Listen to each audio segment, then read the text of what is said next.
the other, and then I'm starting a new channel, which is called Gun Travel. And it's based on, so, I have a massive interest in firearms and shooting. So the new show is basically, it's literally talk about competitive shooting, we talk about firearms themselves, politics that are going on in various organizations. It's just a good show.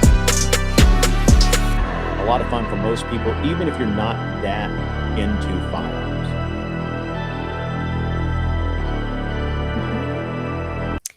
So you speak of whatever podcast.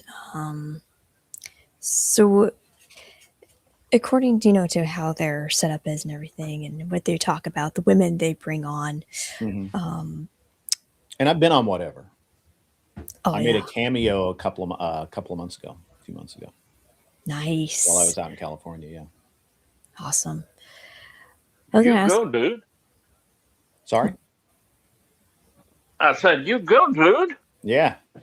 Yeah, and we'd actually talked about having me back on. We just haven't gotten there yet. So Yeah, Oh, you'll get on. I was thinking about what what situation that the women talked about irked you the most, of how that shocked you about the women today. yeah, I don't think it shocked me, but it did irk me. Irked is a great word, Irk, yeah. because it's excellent word usage. It irked me that these women would come on and they were really flippant about how they treat men. They were um, very feminist in nature, while at the same time saying that they want to be taken care of. They want um, the the masculine male, but at the same time, they don't want him to have any control. They don't want him to have any say in anything, and basically it becomes this. It's this very super feminist sort of dynamic, and then they whine about um, about it when men start complying with their feminism, right? Like, and there's a great set of memes going around right now where, I love this one from the UK. This relatively attractive young lady is making a TikTok video saying, "Hey, it's so terrible that men can't be men anymore. Look at all of that's these true. men sitting and all of these women standing, and not one of them has offered a woman their seat." And she goes over to this dude and says, "Get up." And he's like, "What?" And she's like, "Well, get up. Let me have the seat." And he's like, "No." I said, "Get up. Are you a man?" And he says, "Do you believe in equality?" And she says, "Of course." And he says, "Well, fuck off then." Like, that's exactly what he would tell the dude, right? If you want to be treated like a man, right? If you want to be treated as the equal to a man, then expect men to treat you like a man. And nobody likes Yep. it, right? Nobody actually men don't want it because it feels weird, right? It feels irritating to treat women like men, and women don't like it because they. I've never found a woman who did not actually like doors being open for them, you know, offering a seat on a bus or a subway and all of these other things. I've yet to meet a well, I'm going to say a feminine woman. I'm sure there's some bull dyke out there. And I mean, I don't know what I can say or not say on your show, so I'm just being me. Yeah. Um, there may be some bull dykes out there somewhere that honestly have bigger balls than some men I know. But when I say women, I mean feminine women that most young men would want to date, right? Yeah. And I've yet to meet one that when you treat them like a woman, that they don't respond positively to it, right?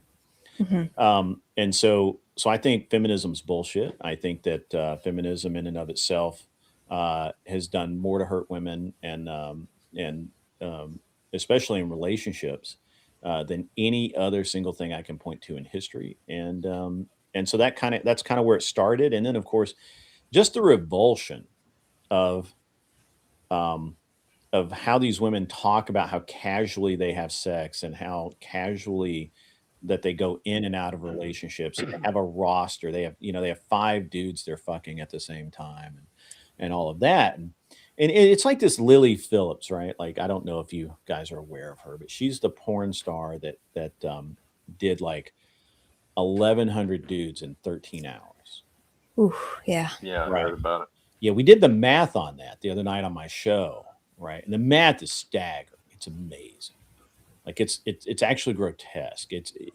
When I say it out loud, you will instantly have a feeling of revulsion, because if you just figure average dick size of about 5.5 inches, 1,100 odd dudes, it works out to 170 yards of dick in 13 hours.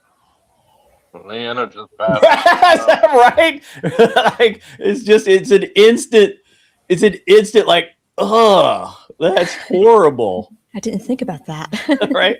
It's math. It's just math, engineering. Yeah. We're just engineering a better dick, and Leanna just passed out, girl.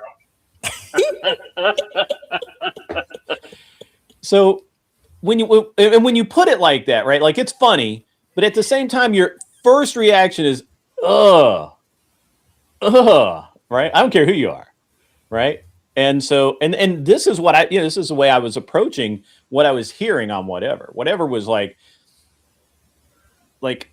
Brian was very good at kind of manipulating the conversation into allowing these women to dig their own graves and just they would admit this stuff, right? Mm-hmm. And so, and then of course, I did some super chatting. I got like not internet famous, but community famous for the amount of super chatting I was doing. And there's a and it's and that was fine. I didn't have any, I thought it was kind of weird, but the because I didn't think anything big about it, but then I realized that it was actually, like, when you think about, like, most people, kind of a big deal. Yeah. I always, on Substack, I always argue with people like feminists and sometimes misogynists, and sometimes when I saw a very disturbing tweet from somebody there on Substack was saying there was somebody that was celebrating everyday abortion. And I was like, what the heck, woman? I want to know how old this woman is. And I was disgusted because at least the woman that reposted it was saying, I don't know what freaking side of the bed I just woke up on, but that is just crazy.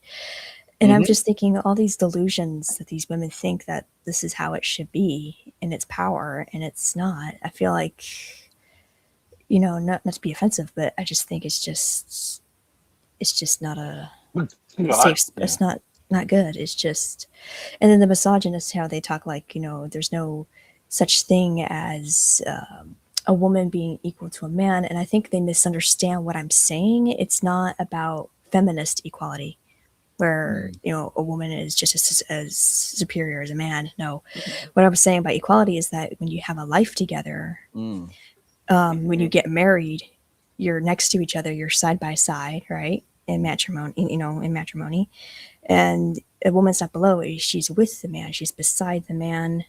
She will share the home with the man. She will, do her part in the marriage as well with the man, making decisions together, especially for children. And I'm thinking that's equality to me. I think misogyny men misunderstand that. They think it's feminist, but in my view, it's like you're in this ride with this man. It's not actually equality. I think what you're talking about, and this is something I talk about a lot, because I think people have lost the meaning of marriage and the meaning of even having a relationship. You have relationships, especially romantic relationships, to get married. You get married to be a family. Right? I'm not getting married because I want to fuck some chick. Yeah. Okay. I didn't get married because I want to have a regular source of sex. I got married because I love this person and I want to have a family. I want this person to be mine and I want this person to be my family.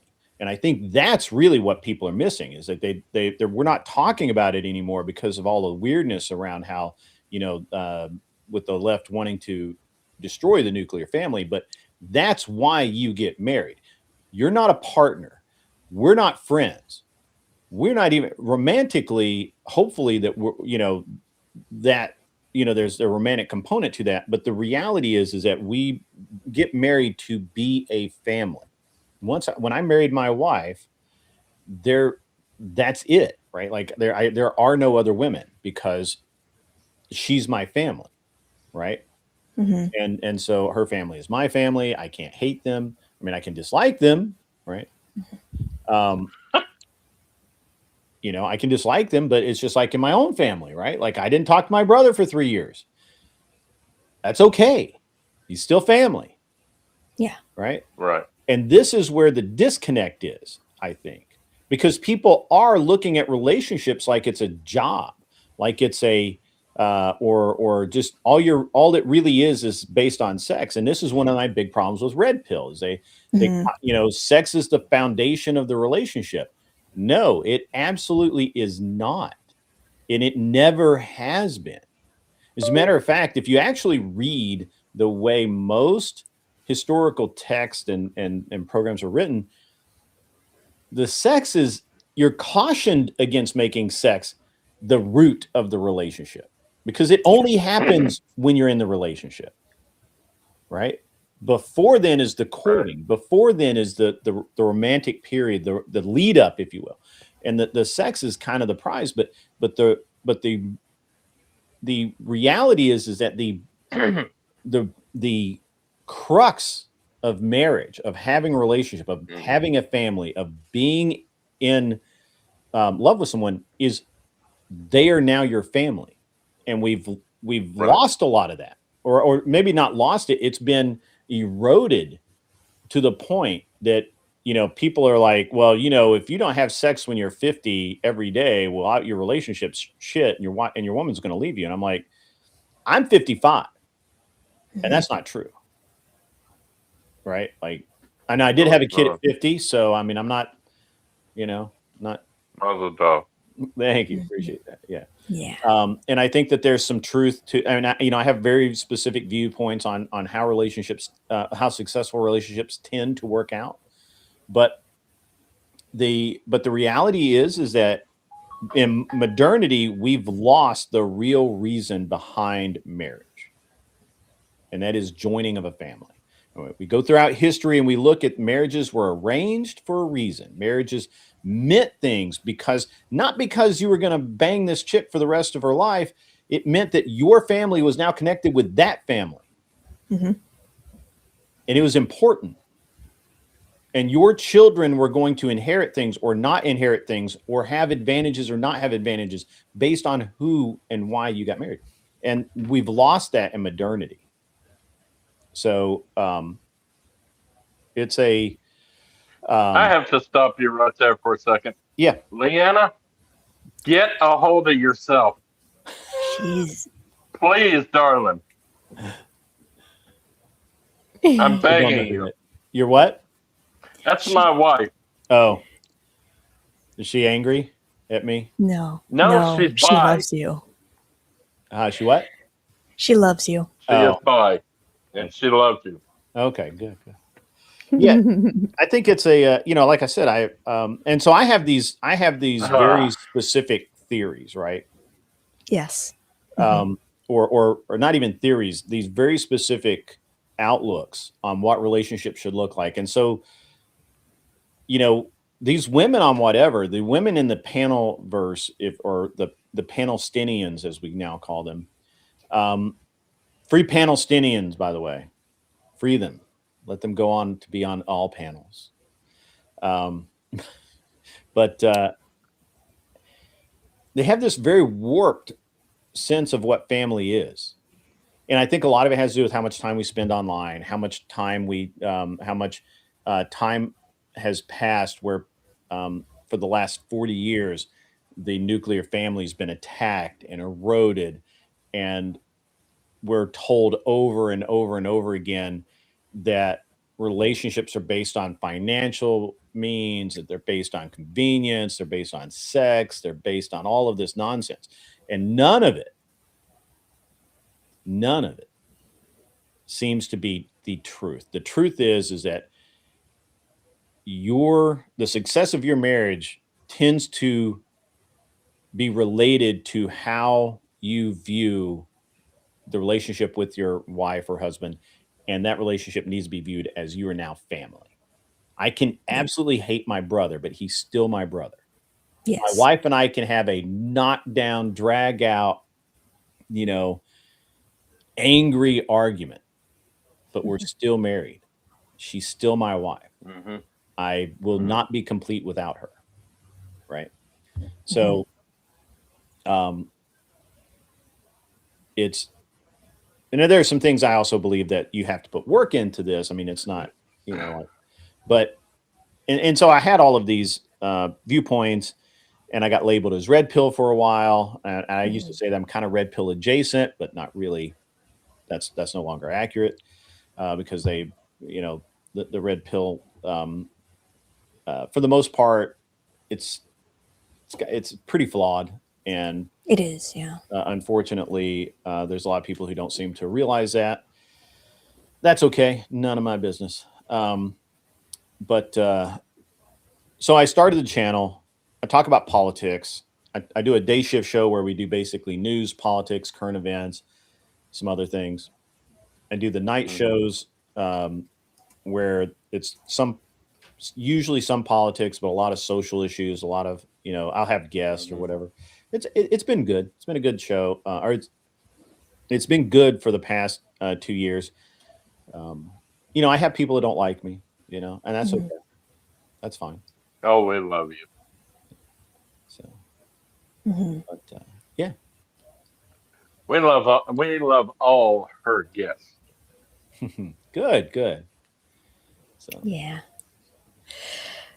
I was it's so, Leanna definitely loves all her guests. oh boy. I think one of the first comments Just she ever speaking said. truth. Yeah, I think the first comment she said about Grid was that he was hot. Like, could she come on the stream? Hmm. No, She's a not flirt. that she could come on the stream. One of y'all said something about get on Oh. about something. She said, "Can I get on?" Oh God. just so we have it, mods, do we have the link to Charlotte's actual show so we can get people over there? She has a small channel. We want to support her. Oh, Somebody, thank you, I'm Grid. sorry, I'm talking to my chat. I'm trying to get. I don't know if we have the actual link to your show. Oh, like the show or the channel? The Let me channel, see. yeah, the show that's going on right now. It's live, right? So Yeah, it's live. Okay, I'm gonna share the channel link to you in private chat, and let's see if I can send it to nope, they you. got it. Oh, They've they got got it. it there. Yeah, they They got it got up it. there. Yeah, They got it. Good. my mods are awesome. Well, they Yeah, got they the are. channel. There we go. And then they've got that up. All right, cool. Glad that we're all on the same page. Perfect. Thank you. Thank you very much, mods. You guys are awesome. So, Thank you, Grid. Thank you, of everyone. course. Yeah. When you mentioned the red pill flawed, it Mhm. was interesting because I wrote in the Substack about just to Jack Napier about how it's like how to make the red pill stronger and way to make it in a way where it's not so, how to put it, so sexually oriented, for just a man. And that's what he told me. Like, there was no such thing as red pill women because that's how I came across. And he was saying that it's just for men. It's for sexual strategy for men, and that no women are in that space. And I'm thinking, well, if you're just basing it on sex, so you're just getting women laid for men for their confidence, Sure. sexual potential. Yeah. So the actual tenets of red pill are actually not bad. It's a Yeah. good set of thing. It's a good set of kind of like ideals for men to live by, right? Like, and they're Yes. good, right? Like, get your money right, work out, try and live longer, try and be healthy. You don't have to be a bodybuilder, but maybe you ought to, drop a couple of pounds here and there once in a while or whatever. And the, don't date stupid women. Yeah. Right? Get your money right. Have a good job, try and improve yourself, make some investments, learn about finance and economics, and educate yourself about the world. Read a book once in a while. Those are all wonderful things. Yes. And I think that's true. What they leave out is religion, because then nobody would pay attention to it. And they really do. And what happens is there's a subset of, we were calling them red pill creators or whatever you want. So these red pill guys that they got a program to sell. They've got an inside club for you to join. They're giving descriptors for how you should do these things, right? And the problem is that most of the red pill content creators and the people who kind of push this lifestyle, it cannot exist without feminism. Without women saying my body, my choice, and I can fuck whoever I want as many times as I fucking want, and I don't need anyone to tell me not to hop on that dick. Without that, red pill goes away. Because once women start to be chaste, once you start telling women keep your legs closed, once you start telling women that dating is a vetting process, not a social, it's not, you're not building social contracts. You are vetting people before you enter into to whatever social contract that you so choose. So once you start telling women that don't fuck on first dates, once you start telling them that, red pill dies. Yeah. Okay. So they know that they cannot exist without feminism. So they never come out against it, really. You'll never hear an actual red pill content creator say, don't, women be chaste. Now they'll say that a low body count matters and that, all of this, they'll say a bunch, they'll pay lip service to a bunch of nonsense. But the reality is that literally out of the other side of their mouth, they're saying, dude, you need to bang 50 women before you even know anything about sex, right? Yes, and when they get called on that, they walk that back. But they actually start, if they actually start telling men to live the way that men should live, then their entire business model plummets. Yeah. And when I have someone in my chat, I have Marilyn saying, once you start telling women that, men stop getting laid. Sure. Yeah. What's wrong with that? Yeah. Men can just move on. I mean, there's other ways other than sex. Not everything's about sex, as my mom would say. Yeah. Well, and we'll come back to that. But so the so red pill. And people are realizing this about red pill. This is one of the reasons why a lot of the red pill content has just sort of dropped off. You have a lot more people coming out and saying red pill ruined my life, red pill ruined my relationship, red pill did this, and they're not wrong. Now they're often wrong about what they attribute it to, but that has nothing to do with them, being actually, factually correct.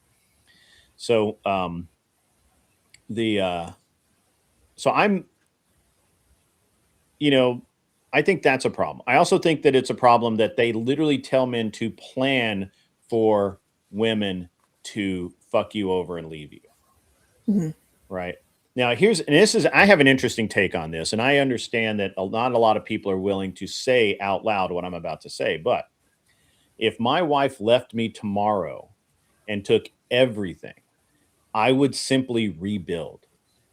The thing is that if you're literally a man that went out and built something worth taking, you can build it again, Yes. right? Like this is, if you live in fear of losing everything you own, you're not living, right? There are Yeah. actually times there are times in my life where I've been like, I just want to walk away from fucking everything and just I want to go live in a fucking hut in the woods. And I don't think that there's anything wrong with it. I think that that's a honestly, I think that's a very base thing to feel. Is like I have too much shit in my life. I need a simpler life. And I think that that's a very real take, and I understand it. I don't make fun of men for having that. I really would think that men need to be more honest with themselves. I think Yeah. that's another. We'll get to that too. I think men are not honest with themselves, um, but as far as the, you know, women are going to ruin my life. Women are going to take all my shit. Women are going to take. Now I get so. Here's where I draw a line with that is, um, women use children against men, and that's a modern thing, and Mhm. that shit needs to stop. Right. Yeah. That's Mm. horrible that we've devolved into that. Um, and the second is, um, women are rewarded for bad actions where men are punished for those same actions, right? And I think that that's, on the one hand, I'm like, well, you're a man, shut the fuck up and move on. And on the other side of that, I'm like, that's pretty fucked up that society's decided that women can fuck men over, and really nothing. Often, nothing happens to women. Yeah. Now, that is changing, and I actually watched this guy, Taylor the Fiend. Have you ever watched his TikToks? Oh no, I'm not on Fucking TikTok as much. hilarious. Or I think he just does shorts. I actually catch him, I think, on Instagram mostly, but Hmm. or YouTube. I forget. Anyway, Taylor the Fiend, amazing. And he basically he hunts down these videos of these women. Well, I don't know why it is that these women are always in their car when they do this, but for these women who have ruined their lives, they'll be in their car, they're crying. It's almost, I mean, I can almost tell you this is how they all go. And they're whining because they thought that if they divorced this dude, they would get the house free and clear. But no, the judge said, nope, sell the house, divide the profits between the two, go your separate ways. And there's one of the best videos ever was this dude who was, or this woman who was sitting out front of the house that she thought she was going to get, that this man had worked to pay for, and it was being sold, and she was getting like 10%, and he was getting the rest. And they were like, um, I actually got this is I'll let you guys talk for a minute. I've got to take this. I do apologize. Okay. Yeah. Sure. Take your time. Moms are important. Oh, I wish I still had mine.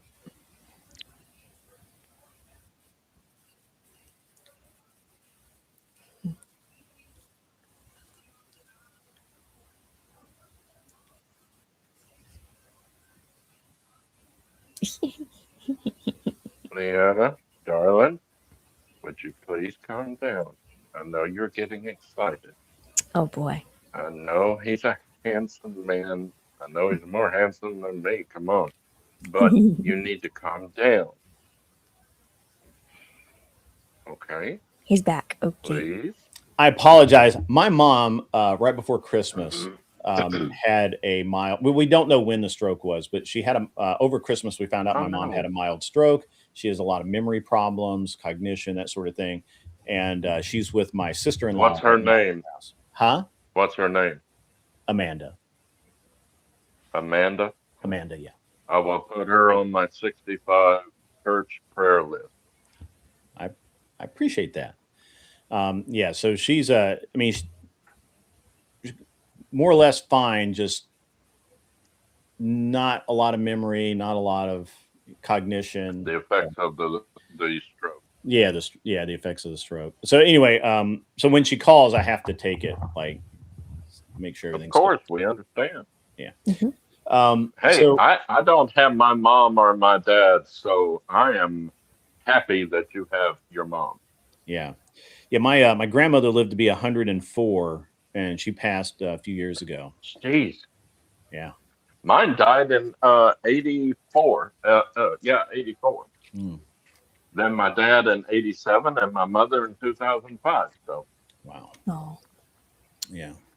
So anyway, I kind of lost kind of track of that, but anyway, so the way that I'm trying to pick up where I left off, the way that we deal with um, failed relationships, especially as far as the red pill views it, is really terrible. Um, mhm. the and I have no idea how we got so messed up. Again, the thing with the lady in the Taylor the Fiend videos, she honestly thought, this woman did, that she would divorce this man who had apparently was a good, and she literally says, "Oh, he was a good husband. I don't know why I did this." Blah blah blah. And I'm like, you did this because you thought you were going to get a house for free and a bunch of money every month, and basically be live on Live Easy Street off of this man's back, and you could then just go have fun with your girlfriends or whatever every day. That's why you did this. Let's just be honest. Be hmm honest. Mhm. You hmm messed up. Your girlfriend's gaslit you and told you that life would be wonderful, and this is why. And so anyway, but and he's got like a whole string of these. They're well worth looking at, and maybe even review. I'm not a review channel, but maybe even reviewing some of them because it's just hilarious. And I used to think that was like an aberration, odd. hmm But now I'm finding that women actually talk about starter husbands. Like they get into a relationship. Pardon me. Mhm. They Is it get high? into a relationship intending at some point to divorce the dude. I can't think of anything more evil. Vampires aren't that evil. At least they're upfront about they're going to suck the life out of. Hmm. Right. Oh, God. And so Yeah. I cannot understand. And to the very idea of a starter husband is offensive to me. Mhm. So I do believe that that as a whole,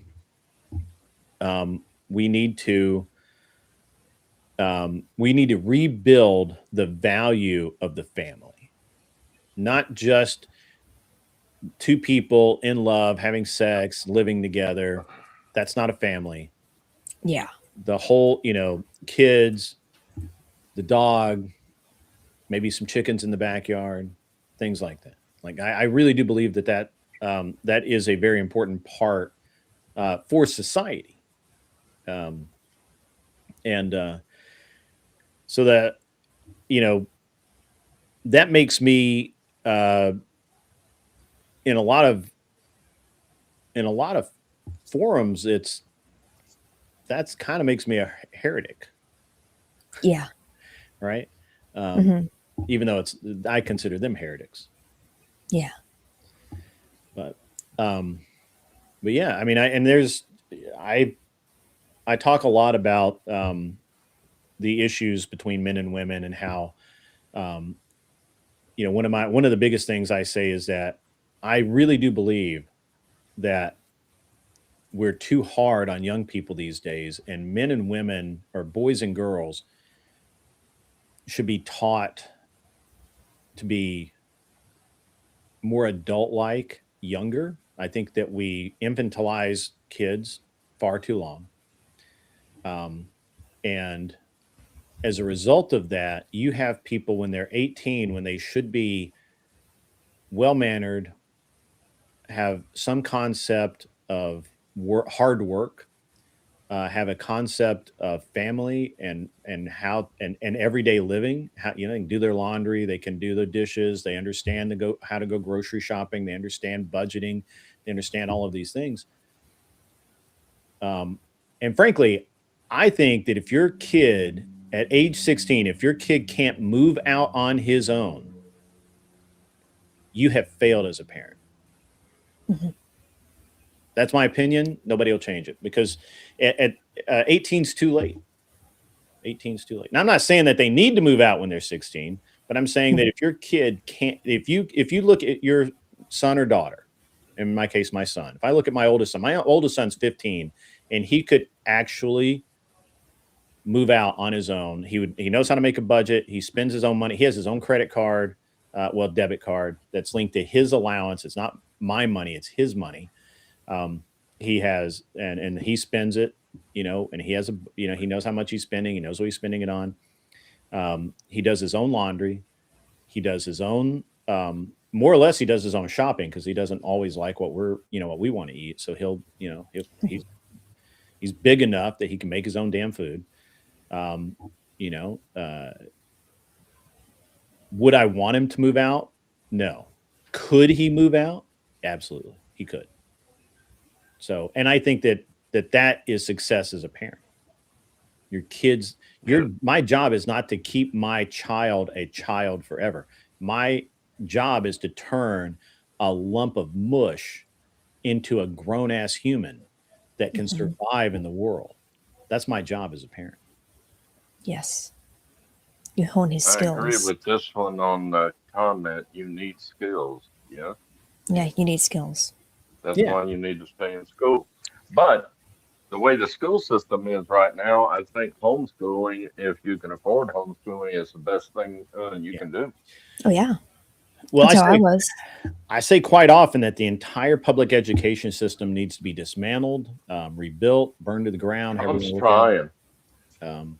Trump's trying. Yeah. Very first day he tried. Yeah, it's not just the Department of Education. It's the way that we're now teaching kids, right? Like when I was in school, we had male teachers, a lot of them, and in modernity, it's actually rare to see a male teacher anymore because schools don't want the liability of having a gay teacher or having or even a hetero teacher assault or have some sort of illicit affair with students. And yet literally almost monthly we find that some stupid woman somewhere is having an affair with her students. Yep. And so that is a failing of society. Where were all them women teachers when I was going to school? Jeez. Yeah, I mean, we didn't. So I had a good mix of male and female teachers. All the female teachers, except for maybe one or two, were like pretty old and crusty and cantankerous. So, but I really, I went to a military school for high school. I spent my freshman year, I went to a public high school, and after that, I went to a military school, and I really enjoyed that. My son goes to a private school. He's gone to a private school since second grade because in first grade, I literally had a public school teacher call me so that I could tell my son to do something. The teacher was not in control of the classroom. And I'm like, this is dumb. Like, this is absolutely dumb. Wow. And I didn't like it. So I've been I'm a big private school person if you can afford it. If you can't afford it, which certainly is understandable these days, I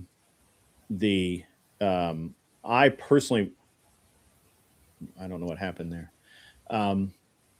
There are, like my great nephew, Micah, he goes to a private school, and his mother and grandmother had to fill out forms, so the state could help with the payment. Yeah, I mean, and I certainly, I think that we're closer to private school credits than ever before. And I would love to see that happen, to be honest. I think that that's something that probably should happen sooner rather than later. And so I'm waiting for it, to be honest. Now, I'm of the opinion that once children are able to walk and more or less take care of themselves, they don't, not wearing diapers or any, whatever. Once children are able to kind of get around and talk, that's when the woman's job is pretty much over. Yeah. Men needs to take over. So so that's kind of where my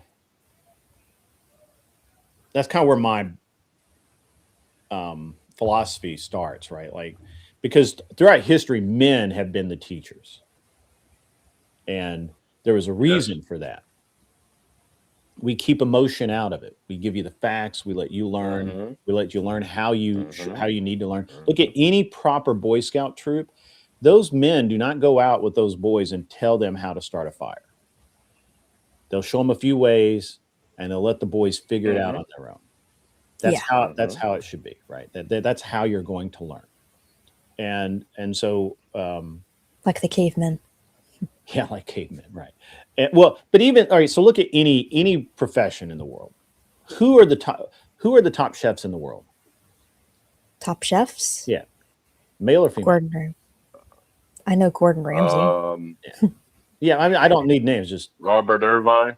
yeah, they're all men, right? All men, yeah. Men cook.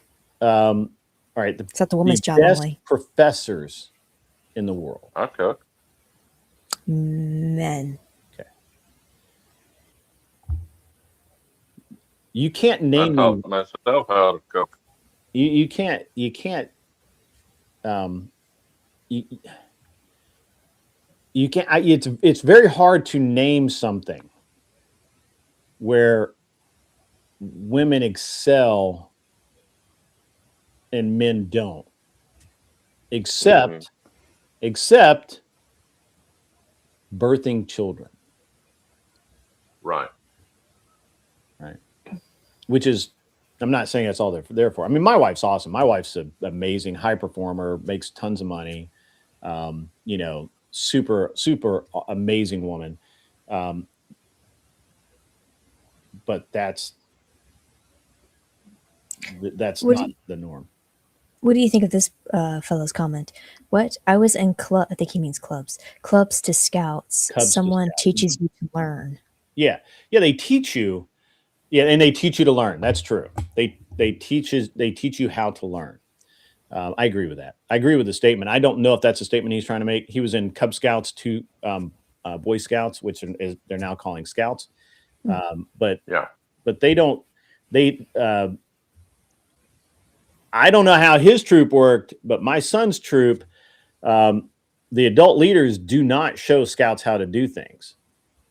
This Interesting. The older scouts who have been through it, who have learned how to tie the knots, who have learned how to um, start the fires. They do it. I don't know how it, I mean, look, I Right. can't speak for everyone. I'm just saying this is my son's experience, and I agree with that experience. Right? That's why that's why we have made it such a big part of his life. And he is, I mean, he's on his way to Eagle, and he wants to go to West Point. So, um, Oh, Heck wow. yeah. Heck Yeah. yeah. yeah, he's headed to West Point. I mean, he's got to get his grades up a little bit. But we think he can make it. Oh, he can I do it. wanted to be in the Navy, but I wouldn't have been able to pass the physical. It was a Village People song, right? No, In the Navy, you no. the seven seas.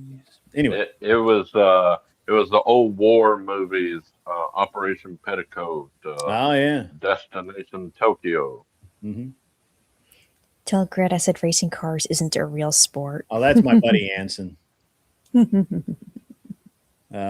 He also said, Sean, "So what? people in the comments want to know more about you. Yeah, that's Anson. He's a good dude. Yeah. Should I make him a mod? No, do not make him a mod. He's not a mod on my channel. I wouldn't make him a mod on your channel. Okay. He is a good dude though, Okay. and he literally on my channel he says, "So what is this broad's channel about?" Oh boy. Oh God. That's just his look. That's just, Leanna, put down the axe. Put down the axe, Leanna. you can't. He can't help it. He's from Alabama. Yeah. Should I make Void a mod? He's asking for mod. Void. Void. Void can be a good Yes. mod. Void's good. Okay, I'll make Void a mod. Sorry, sorry, Anson. Grit told me. He knows. He knows. Okay, so people are curious about what my channel is about or what I'm about. Hmm. I initially started out as a songwriter. And so what I would do is I'd post videos that I would make for displaying my lyrics using Suno AI. Great videos. Yes, great videos. And then I started doing live streaming and I was quiet, I was shy. I didn't show my face. I did watch alongs of films. And then I started slowly getting into podcasting. And I think that started last year in January. I thought that was one of my new things I was going to Mhm. do. And so I started talking with people, trying to, get more engagement and increase my social skills because I'm a homebody and I was homeschooled all my life after the first grade. And so I started talking about pop culture and stuff like that with friends. And hold on a second. Okay. And then I just started boosting confidence and then I started actually doing live You panels did? and showing my face and and putting my voice out there. And so it was kind of like my way of boosting confidence in myself and all that. And And you have done a great leap of confidence because I hear it in your voice from yeah, past hearing your voice. I mean, yeah, it is great. yeah. I used to stutter a lot, if you guys can remember. Because I was just so I shy. know. I never knew you stuttered. Oh yeah, I stuttered because I was shy. And then started writing novels, short stories and novels. So I started doing that, and I released my Mhm. first novel on Amazon last Mm. year in October called Truth's Your Odyssey, which is basically about controversial takes about what's going on in this world today in a fictional setting. Mm. I So think far, I'm still in the first chapter, but I love it. I love it. that's good. And then I think that same month, I started releasing music on streaming platforms. Spotify. Yes. Spotify, Pandora, iHeartRadio, Amazon Music. I didn't know you were on iHeartRadio. I have iHeart. Yeah, I'm on iHeartRadio. Okay, Yeah, I have to check it out. yeah. And that's And basically she me. actually has helped me uh, write a song, helped me complete a song that I'd been trying to write for 10 years, and it took just talking with Charlotte for 10 minutes, and I wrote the song. Yes. And And you're she working. actually helped with one verse too, and she put music through the AI generator Suno. Suno. Suno. Yeah, and she picked the voice. I loved it, loved it. Yeah. And you're working on another song, aren't you? Yes, Yes. still stuck. I can help you with that probably. Leanna, my wife, she wrote two songs herself and gave it to Charlotte, and she put music on it too. They're great Yes. songs. Charlotte is a great mentor. Let me just put it out there. She is a great mentor. Thank you. And I hope to get you onto streaming, Jay. When you get your own computer and Whenever I get my computer, heck yeah, I'll try to help. costs money. Yeah, I'll try to help get you set up on that because you deserve that. Yep, but that's basically all that I am. I'm a nerd. You know, What's um, gatekeeping? gatekeeping. Stop Yeah, gatekeeping, Leanna. FAFO Oh, Oh, with that's oh, Mike Hanson. 2026 said stop He's mad that I gatekeeping, that Leanna. I said not to make him. He's not mad though. He's fine. Oh, FAFO, she has gone through a great personal tragedy. She was beaten up by two people with cell phones and then a lead pipe. And she is afraid of technology because of it. And she has been working with a psychologist to help her get back to trusting technology. I just finally, the last couple of, I think it's been what, 2 months, that she will speak into the phone to type in what she wants to say on the comments. Mhm. And now she's getting to the point where she is able to type. So, yay, it's Yes. little at a time. We're hoping to get her on the panel. Yes. That's our mission. That's our goal. Because she has a lot of good things to say too. That I think Hmm. she needs to come on. Don't get dirty thoughts on when I say come on, Lana. Please don't. But yeah, I really she's getting better, and I can see it every day, and Hmm. I'm glad she's getting better.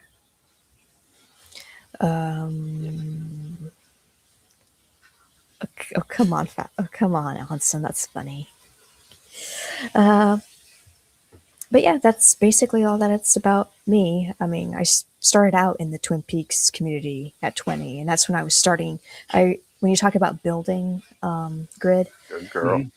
Hmm. so basically then I was very uneducated. I did not know what I was doing, and so Hmm. I basically got into a Twin Peaks fandom group because I wanted to see how that would go, and I was making such good, you know, social connections there and getting some kind of Hmm. popularity in being social and being kind to people.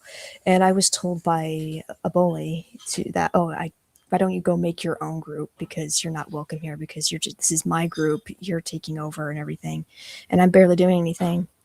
And I said, sure, fine, I'll do it. And he didn't believe me that I would do it, and so I made my own group and I started inviting people. I did the securities all by myself, learned on my own. I didn't need a instruction manual. And that's how I think I started to realize like people can shame you, but you can do things, with that. Like you can use that positive energy from a negative energy. And from then on, that group has been the healthiest group in the fandom while the whole fandom was going to a toxic collapse. And in the 3 years of running, it's got 5K members so far. So that is awesome, and I hope that keeps growing and making a positive impact in the world of that Awesome. fandom. So And yeah, you just got back monetized uh, on YouTube yes, yesterday. yeah. YouTube gave it back to me because I guess my channel was growing too quickly. They just decided to take it away, and they dropped my watch hours too. I used to be over 300K, but they dropped that ever since I got the YouTube artist icon for the channel. So Hmm. Interesting. yeah. We have in my community, we have a fellow, I haven't seen him in about a year, named Roland Thorne, and he is an author. He writes sci-fi books, and he lives down in Alabama as well. Hmm.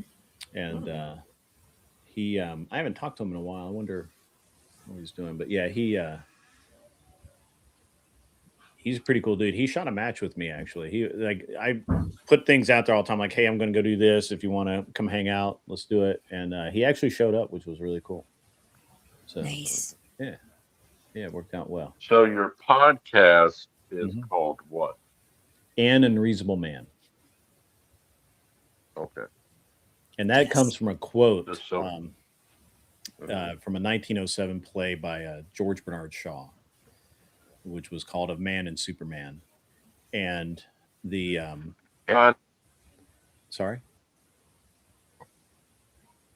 I think he was talking to somebody. gotcha. Yeah, so of Men and or Man and Superman, where he proposes that the best and brightest men would uh, marry the best and brightest women. They would have the best and brightest kids, and so on and so forth. And through this sort of reverse eugenics, would and hypergamy would create a master race or a race of supermen. And God, then the normies would be down here, and these super people would be up here, and it would create a true caste and elitist system, which was all horse crap. He was a communist. He was a raving lunatic to the point that H.G. Wells actually unfriended him. They had beef together, And Mhm. so, I mean, Wow. yeah, I mean, HG, I mean, if you know, that was HG Wells, a weird dude to begin with. So if he's unfriending you, right, like that's you got to be pretty weird. And but he did, but like all commie bastards, he did say something relatively smart at some point, and that was, um, and I'm going to paraphrase here just um, for brevity, but That's just dumb luck. yeah, it is just dumb luck. But I'm going to paraphrase here. But basically, what he said is that the reasonable man accepts the world around it and bends to suit the world. An unreasonable man looks at the world around him and bends it to suit him, and therefore all change must come from unreasonable men. Mhm. So that's why I'm an unreasonable man, because we have to change things, and nobody else is Yes. going to do it. Yeah. Yeah. Sometimes to be unreasonable is basically having your foot down. Sure, there's lots of ways to be unreasonable. Yeah. And when you spoke about, oh, what was I going to say here? I always felt bad because I was saying last night on Substack, like the feminism was a cult that, it was rooted with good intentions, Mm-hmm. but it turned into a cult where we have to attack all the time instead of fighting for what was really mattered. And they were talking about equality, but it was like now they've switched to it's superiority. And then I'm thinking, the red pill, like what it made sense what you were saying earlier, how the red pill, in my view, has also become a cult because it's all about sexual strategy now. It's all about getting laid. It's all about, being your sexual potential self. Sex is the main thing that keeps things going. And I'm thinking what you just said, you fit it in perfectly. How without feminism, the red pill wouldn't exist. Mm-hmm.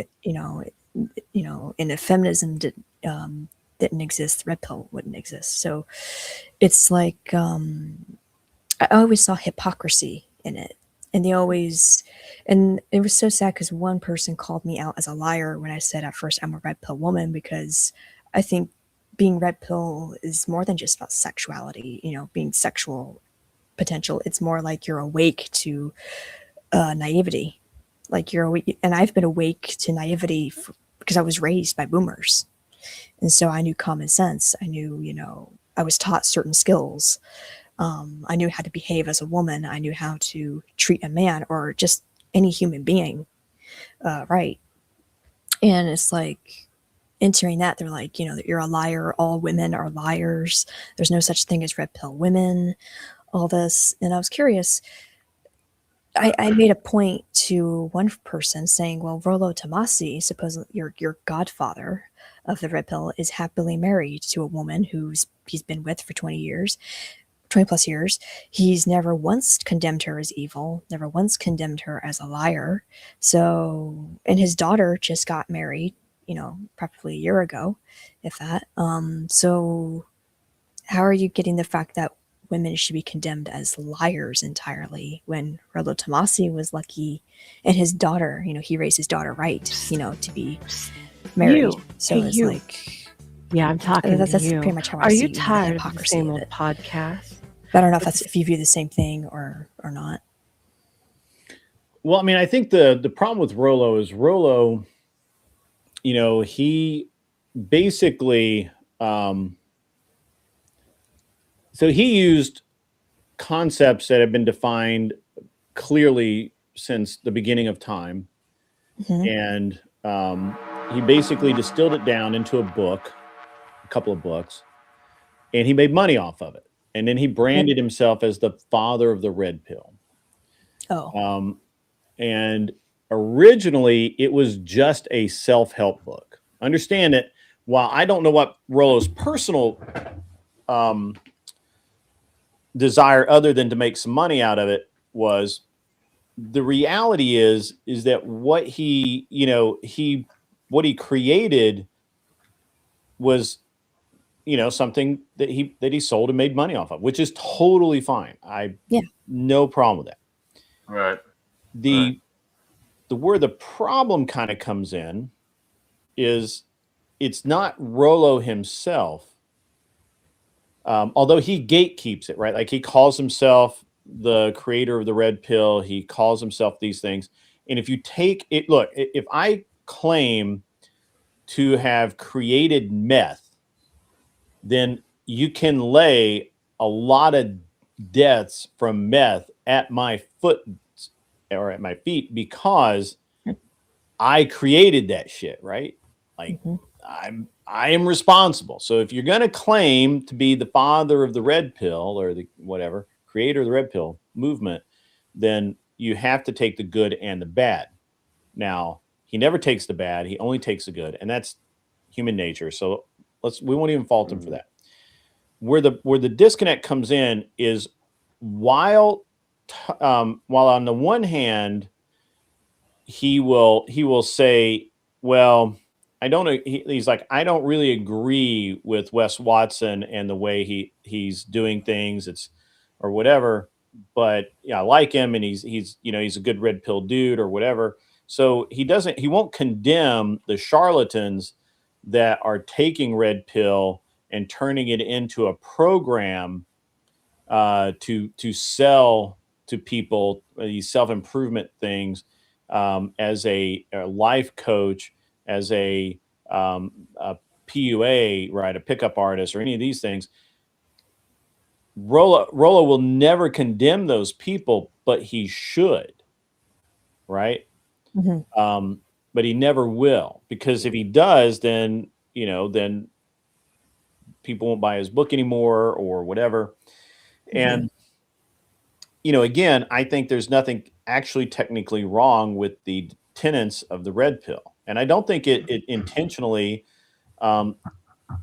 leads men to believe that they should have multiple partners or anything like that. Rollo is correct when he says that the red pill, as in his books, it doesn't say that until like the third book or whatever. Like in the original text, it's not. He's not saying that, but he never condemns it.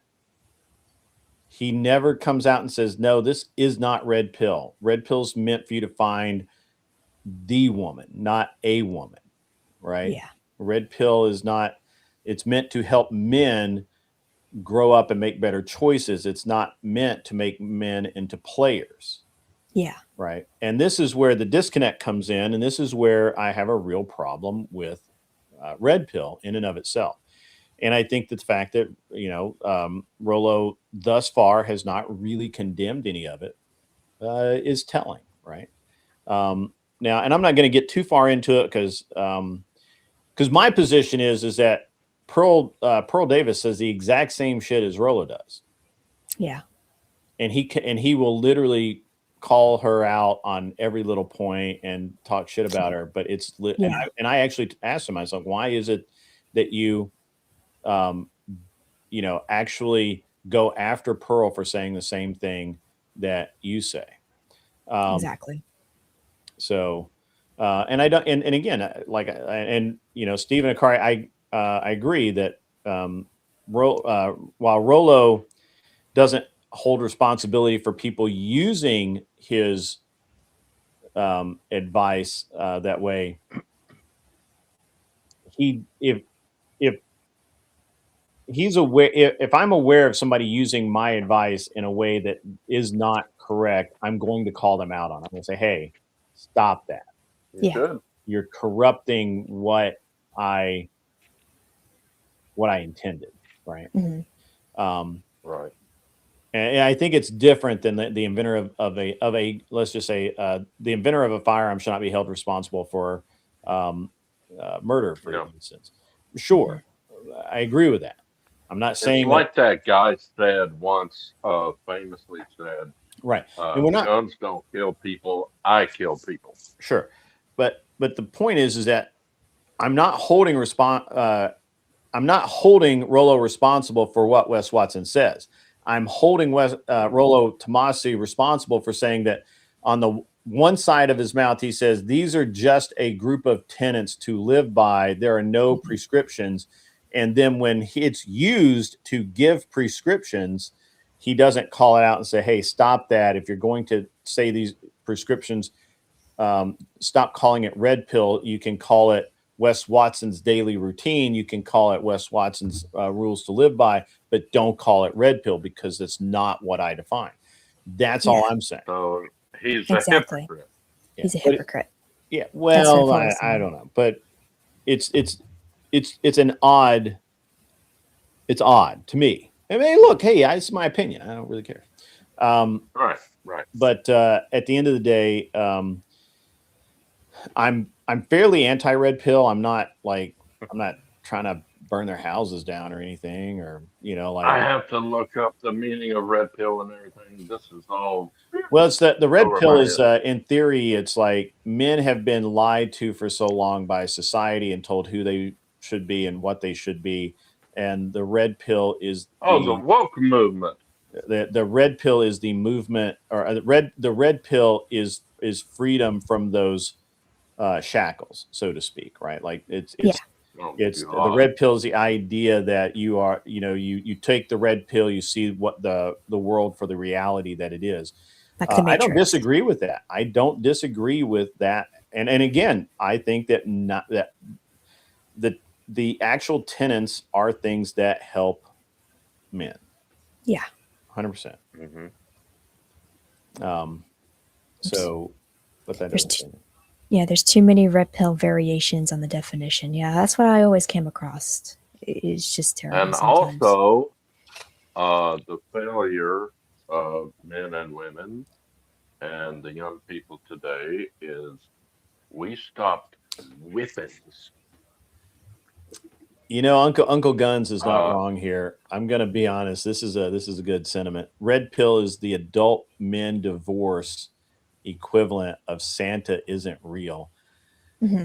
That's right. You're not wrong. I mean, it's not a bullseye, but you're not wrong. Mm-hmm. Mm-hmm. But yeah, that's true. I mean, and women, yeah. and look, there's a ton of reasons why people get divorced. But I guess when you have these creators and these pickup artists and these life coaches, whatever they call themselves, going out there and saying, hey, you need to be, you need to get in shape. You need to get ripped. You need to get buff. You need to have peak sexual value Mm-hmm. so that women will like you or whatever. And I'm like, no, that's not true. That's not how you do it. No. It always funny it's because like the go ahead.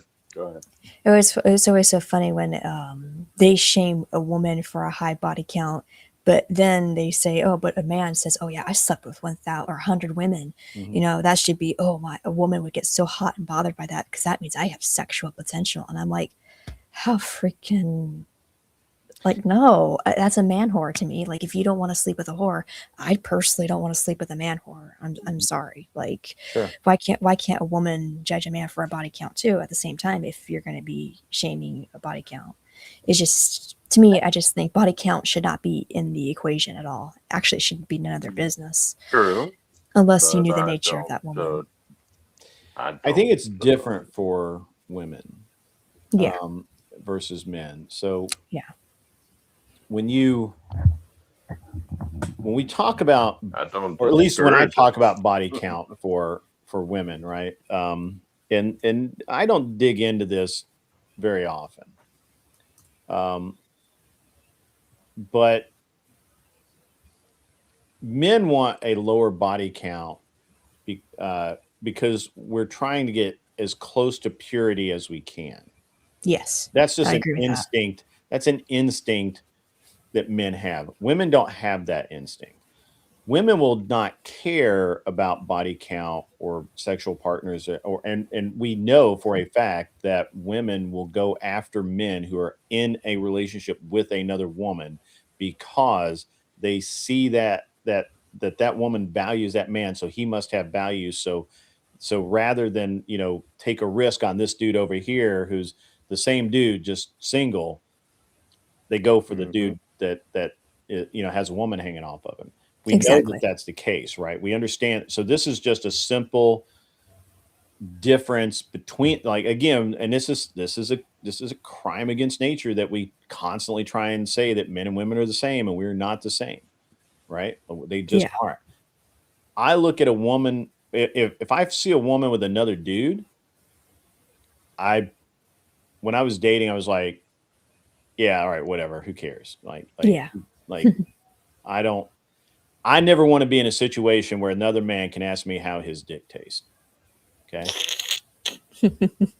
True. I just never want to be in that situation. Not ever. Okay. Yeah, not ever. And so every time there's not enough bleach to get that memory out of my head. I'm just saying, It is true. I never want to, I just, and that's what a guy thinks, right? Like a guy sees a man and a woman together, I automatically say, well, they're sleeping together, and I'm Nope. Don't want any part of that. don't want any part of that. Now, if I see a single woman, group of women, I'm like, target rich environment, let's go for that, right? Heck yeah. So, and so we're opposites in that way. And then when we find out that, hey, this girl's, had 170 feet of cock in 13 hours, the revulsion instinct just takes place and men can't help that, right? Yeah.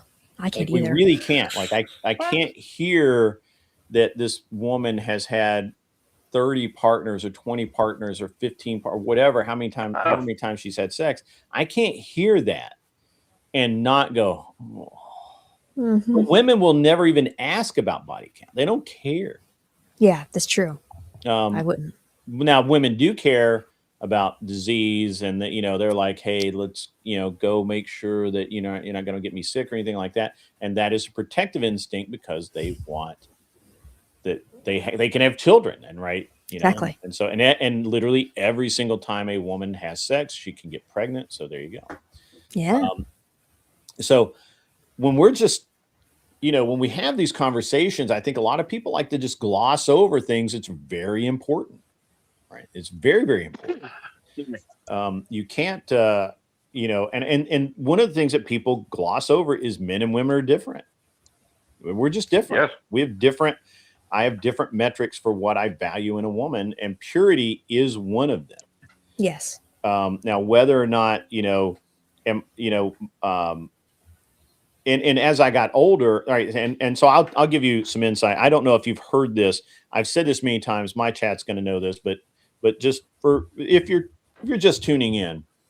So I have this whole theory about how if you grow up together, and I started in this earlier, if you grow up together and you grow up right, so women know how to make a home, men know how to earn money and live life and run a budget and do all that kind of thing, and they're not infantilized by their parents, right? Because most 18-year-old people released into the world today can barely find a fucking light switch, and that's sad. Okay, Very sad. But I can. Yeah. You're not trying to turn it on the Bluetooth on your phone? No. Okay. I don't have a phone. I'm good. There you go. So when we look at this dynamic, if you grow up together and you've been taught by your parents to be at least competent, capable of taking care of yourself, and you get married and neither one of you have anything, and you're living in an apartment because your parents can't give you 50 grand to put down on a house, and you don't, you're not going to sell, sell some stocks or something that you've had for 10 years or whatever to put down, whatever it is. You live in an apartment, you both work, maybe, you have a kid in the first year or so, and now the wife works part-time or maybe not at all, and the dude now has to to get away. And what happens is dudes in that situation, they don't have high school jobs. They have jobs, right? They're electrician journeymen, or they go in as an apprentice to an electrician to eventually become an electrician themselves, or a plumber or whatever. They go in the trades. They go to school. If they go to college, they come out and they get, most of the time I find that people in this situation tend to be what we would consider more successful than people who lollygag around and just fuck everything that moves and go to a bunch of frat parties. So in my case, I got out of military school. I went to college. I almost got married twice. After the second one, I just felt like God was trying to tell me something, and maybe I wasn't supposed to get married, at least not then. And so I launched into my career, and I did not date seriously. I didn't date. I only dated for sex. I did not date women that I felt like I would have a serious relationship with. If I started to go out with someone and I got the idea that they were a good girl, or kind of on the innocent side or whatever, then I didn't pursue that, because I knew that I was being a degenerate, and I was willing to accept my life of degeneracy. I just didn't want to make anyone else any more of a degenerate than they already were. Yeah. That's not altruism as well. I just also didn't want to, I wanted to limit my exposure there as well. So, Hmm. and I just dated that way for 10 years. And part of that was because, um, and I still feel this way today. And I think that men instinctively know this and women hate it, is that when you actually get out of school, or when you become someone that, uh, or you are becoming someone in your job, in your career, the amount of time and dedication that it takes is just horrible on a relationship. But if you've been together since you were 16 and you got married at 18 or 19, and you've grown up together and you've been poor together and you fought through it together, you stand a chance of surviving that. But if you have been a party girl in college, and dude all of a sudden is working 70 hours a week, and you never see that dude, party girl's going to go party. Yeah. Telling you right now, Exactly. it's the way it is, right? And and you don't, and there's a lot of resentment. Women feel abandoned by this, and I used to literally say that there was no way that any woman during that period of my life would have tolerated how I spent money Hmm. and how I spent my time. Exactly. Absolutely no fucking way, because No way. I was building a life and I was building a career, and I was, investing in myself. Therefore, about a year-long period, I didn't have a home. My mail went to my grandmother's house. I was always on the road. I lived in hotel rooms. When I was actually in Nashville for, when I had like a week or two off, I would stay at a friend of mine and camp out on his couch. So basically homeless, couch surfing, but I was making a shit ton of money. But there's no woman that would have put up with that shit. Just No. let's just be honest, right? Like, women don't like that. They found it like oddly attractive for like a date or two, and then it's like, Yeah. you sleep on this dude's couch. I'll be right back. Yeah, absolutely, no worries. So when I was about 33, 30, I was probably about 33. I dated this girl, and she had a kid, and it was the first time that I had, and I was already in that I was on the downslope of having to work so much, and I was starting to get to the idea where, like, hey, I'm gonna open my own shop soon. I'm gonna make some moves here. And I dated this girl, and it was the first time I thought I might get married, and I kind of got the idea she wanted to get married. The problem was um, I couldn't be a stepfather, right? Like, I just couldn't do it. I spent like a week solid, like soul searching, like, could I do it? Could I do it and be successful at it? And the Yeah. answer is no. The Yeah. answer is no. Like, there was still a dad somewhere in the picture. I didn't want to be a part of that. Yeah. I didn't really trust what she was telling me about how the relationship had ended, and any of that kind of stuff. I just really didn't. Um, I really, I just Trusted your gut. I just couldn't make it happen in my head. Right? I'm not that good a person. I'm not Trusted that your good a gut. human being. I'm sorry. You trusted your gut. Yeah, to some degree, but I mean, I agonized over this for a week, right? And I just understand that and the number one thing I know about myself is I'm not a good person, right? I'm just not. Oh, I think you're a good person. I'm not I a good think person. so. I It think takes so. every ounce of effort, energy, and drive every single day to be the person that I need to be. If it weren't, if it wasn't for the fact that I'm a Christian and I'm married, I would literally be a pirate slitting throats. I'm just Oh boy. I'm not a nice person. I'm very driven, and I'm just and I'm mean. Okay, I'm mean. I'm a mean person.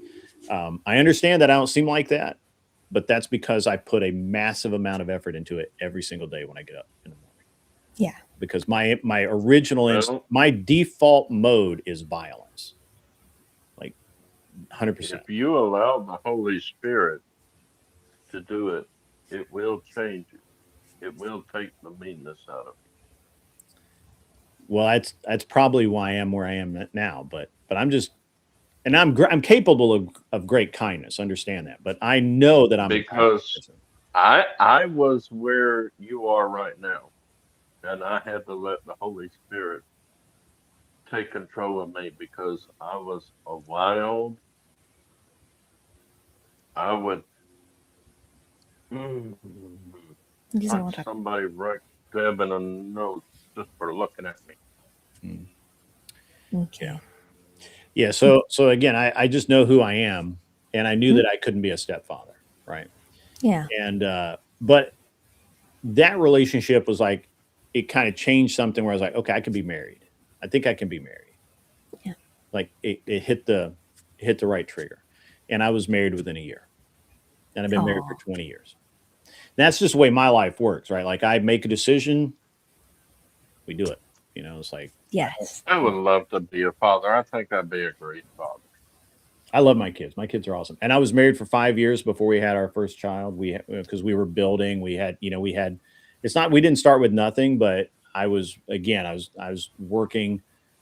60, 70 hours a week. My wife worked. My wife got a master's degree, and then she worked. Wow. So, you know, it was a situation where, um, while it wasn't 100% planned, it definitely was the direction that we wanted to go. We just weren't Mm, really. We knew that we weren't. We It wasn't the right time to have kids, and when it right, was, we had kids, right? So and that's right. just the way that is. And I regret not going all the way. Being able, I should say, regret not being able to go to high school and college. I would have loved to have gone to college and got a degree, mm, but it just wasn't possible. yeah, I um Mm. I did all of that, but the degree I never did anything with. Yeah. That's always the thing Yeah, right there. that reminds me of PvP. He's got a Hmm. degree in what's Art. it called art. Mm. He didn't do anything with it. It's a shame. I think Mm, he would have been great. Hmm. yeah, yeah. I have a degree. I have a dual master or a dual major. I did psychology and criminal justice administration with a minor in philosophy. Nice. Absolutely useless. Worst investment I ever made. So, but at any rate, yeah. So, like Andrew Wilson, for example, I got to be honest. I'm I'm super, like, he's a apparently an amazing human just because he is a stepdad, and he's made it work, right? Like Right. like Hmm. he is by all accounts a successful stepfather, He is. and that is, I personally can. I mean, not everybody can do that. So many try, not all can. Yeah. That all can.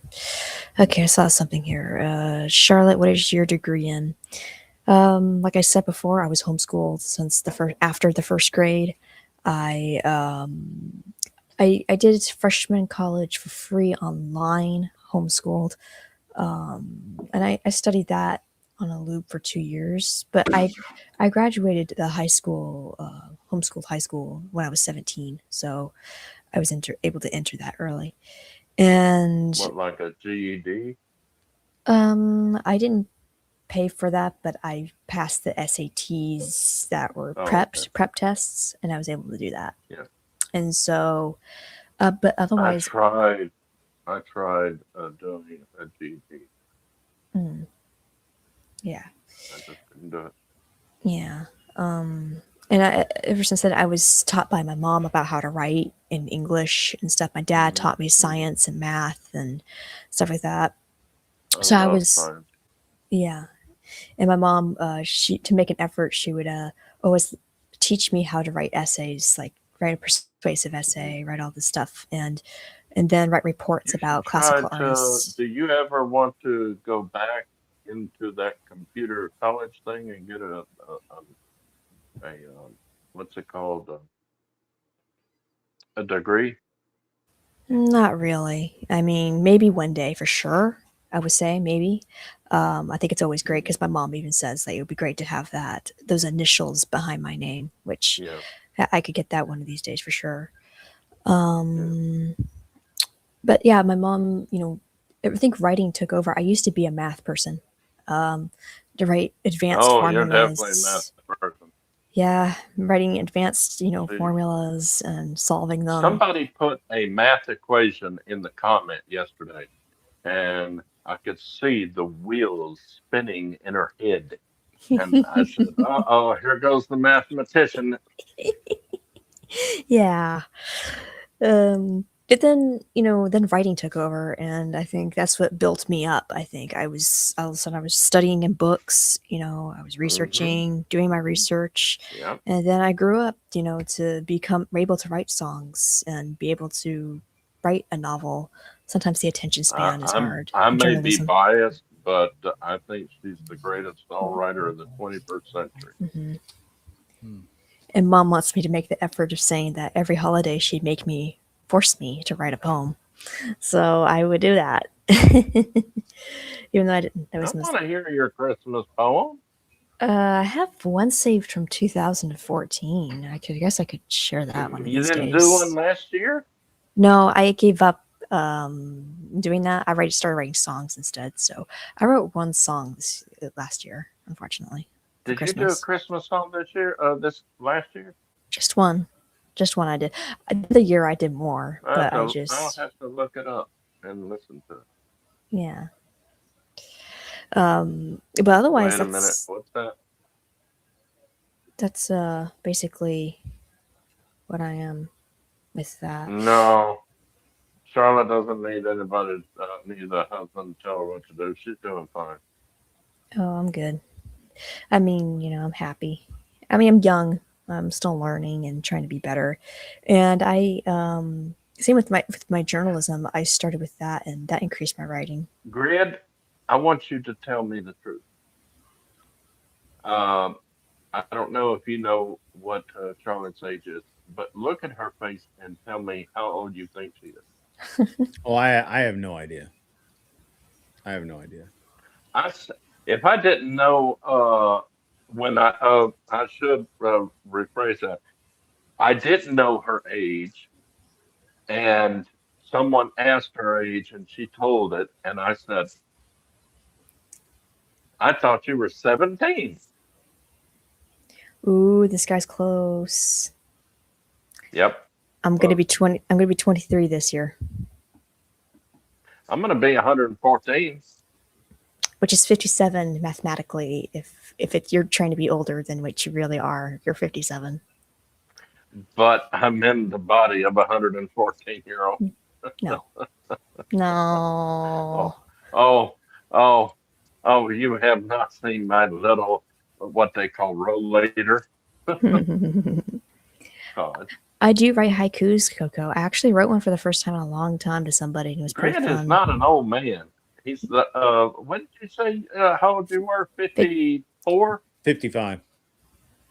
He does not look 55? 55. See? See, he does not look like he's in his 50s. He looks like he's, I don't know, 40s. yeah, early 40s.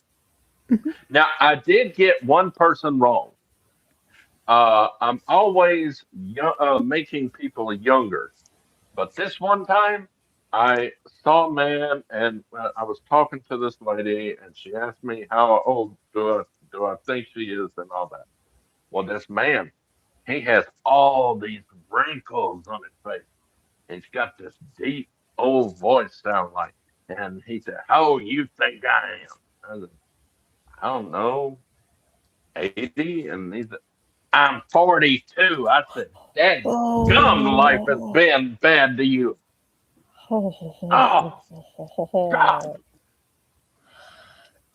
Um, Wow. and I wrote this essay grid. I don't know if you could agree with it, but I think it's basically what I told you early in the stream. But I wrote this essay in response to one of the red pill guys. Um, I I guess I think I can read it, but I think I might just send it in the chat here. Hold on, Sure. make it easier. I I don't want bet to. you FO is going to say, "No, he's not 57. He's 83 the way he looks." Oh boy, don't encourage him. Okay, I'm gonna do this in the private public chat and the private chat, and you can disagree and agree with it either way. It's fine because I'm unlike most women of my Oh, generation. I don't take offense too easily, unless even if somebody did make an offensive comment, I just don't care about it. I just you don't care what anyone thinks or says. yeah, but some kind of religious, you know, how to put it, juxtaposition, Juxtaposition. juxtaposition. Thank you. But yeah, I think, in my opinion, there's two different breeds of women, which God did create two breeds of women. First was Lilith, who we probably would see was more feminist, and then we have Eve, who was more submissive, but she, you know, how would I put it? She was Did a misled. bad thing. Yeah, she was misled, I think, and it really shows that how the true woman needs the man around, because if Adam was there, I don't think she would have done what she had done. But Hmm. because the Hmm. snake knew a woman and how she, is weaker. I don't mean to be offensive. Hmm. He saw her as weak, but she's not really weak. She was just more naive. She just, you know, Hmm. she just went along with it. And Eve lied. She's the first person to lie. Actually, She did lie. she said she told the snake, "God told us we cannot uh uh touch and eat this fruit of the vine." He never said you couldn't touch it. He said you can't eat it. Yeah. Yeah, true.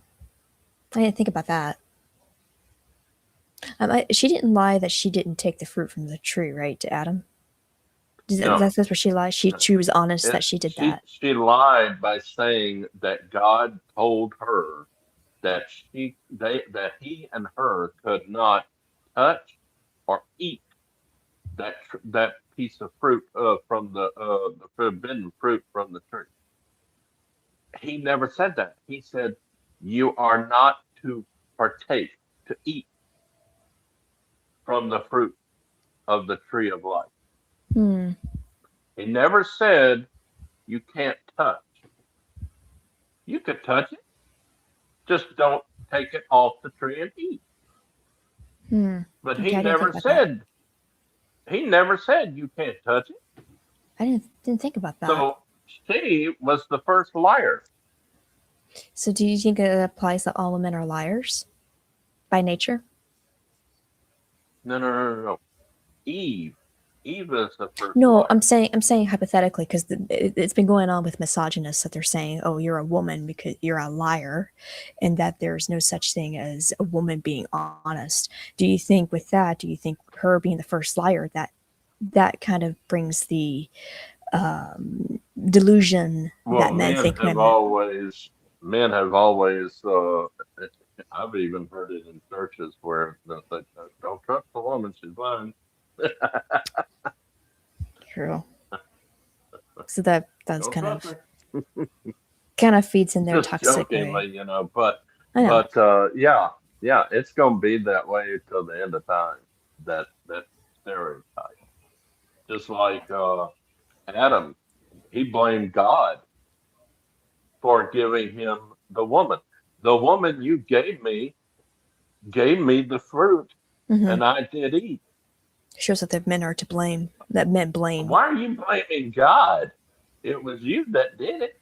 Now, I guarantee you, if he had told God, yes, I ate it, I believe God would have forgave him and just reversed him back the way he was.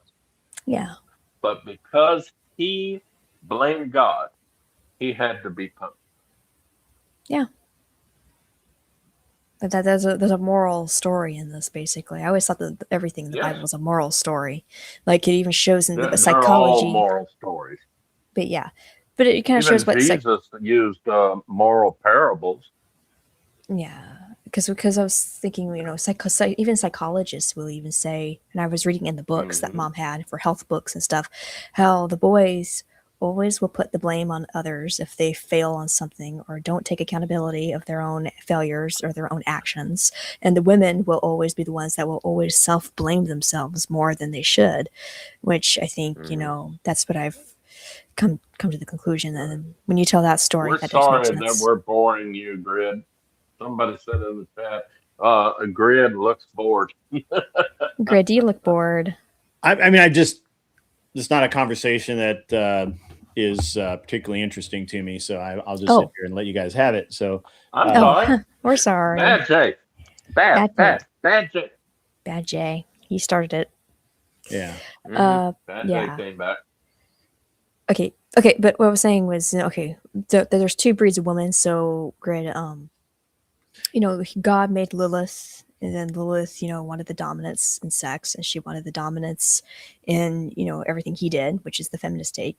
And then she's the one that ran away, and then God forced her back, and then she ran away again, and then got with the devil, became the mother of demons. And then we have Eve, come down, and she's the one that's more submissive and everything.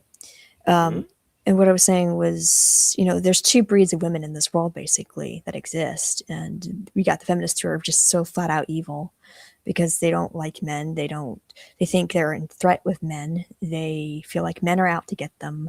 They feel that, men are terrible people, terrible creatures overall. And think humanity is just a parasite.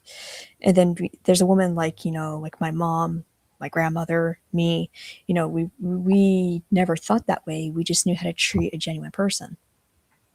And it's sad because I feel like the other women, the Lilith kind of people, the girls, are winning over us and blinding men from seeing actually good women in this world. And I think that's kind of like a threat to us more than anything. And I'm thinking, is there any way we could actually be more, seen and men to actually believe that we still exist? Because obviously some men don't think we exist. Mm.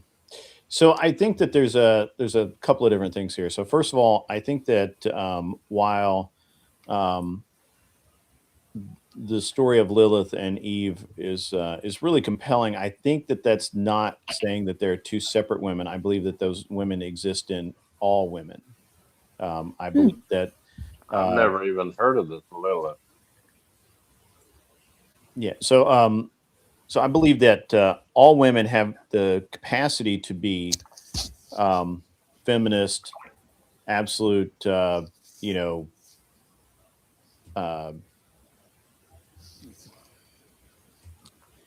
I hate to say bad, but you know, just they all have the.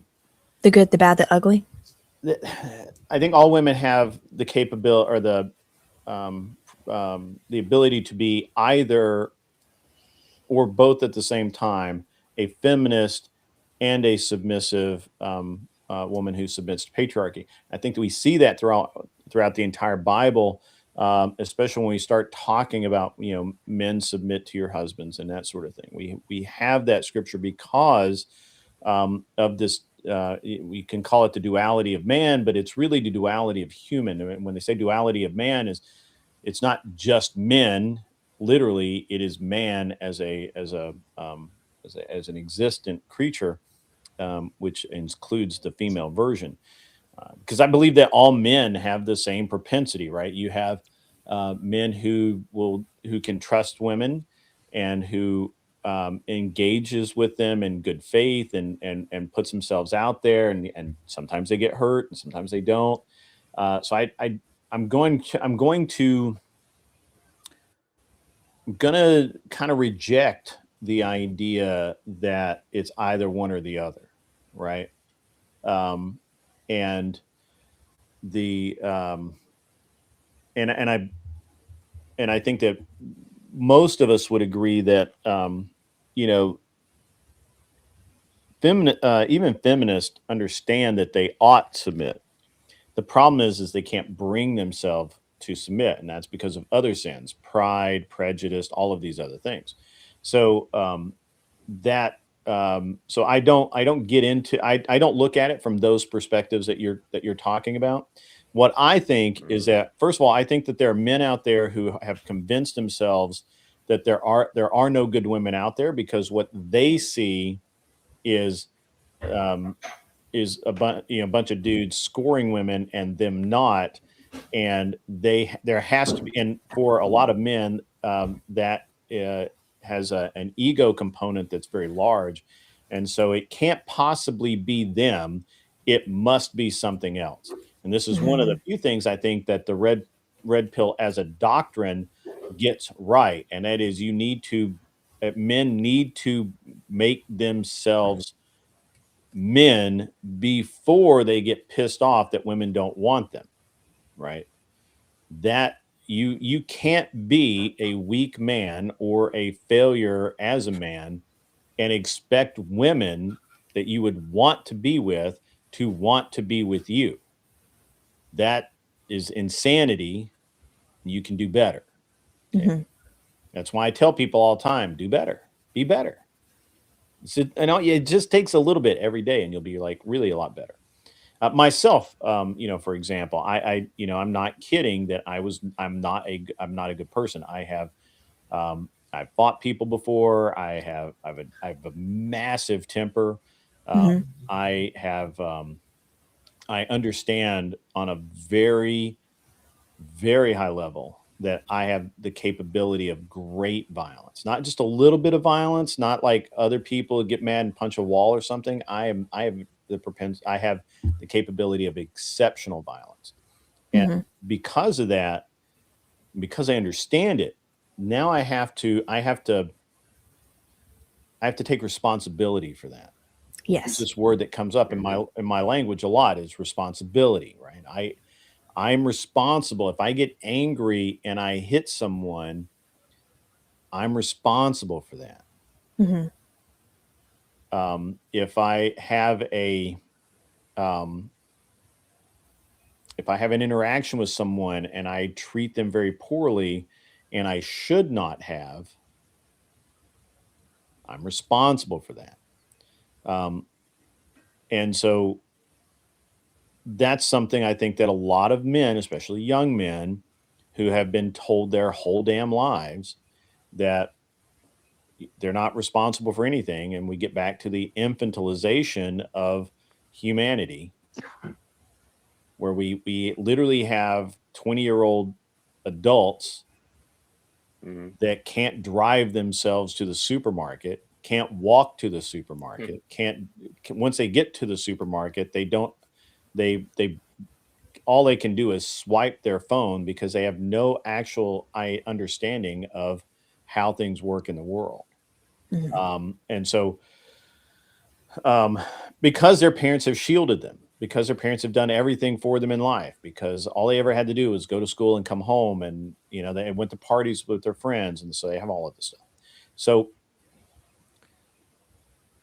I'm not talking about those people. I'm talking about Mm-hmm. what I consider normal humans that, by the age of 16, they have a driver's license. They're driving around. They have a place to, they get in trouble if they come home late. They understand boundaries.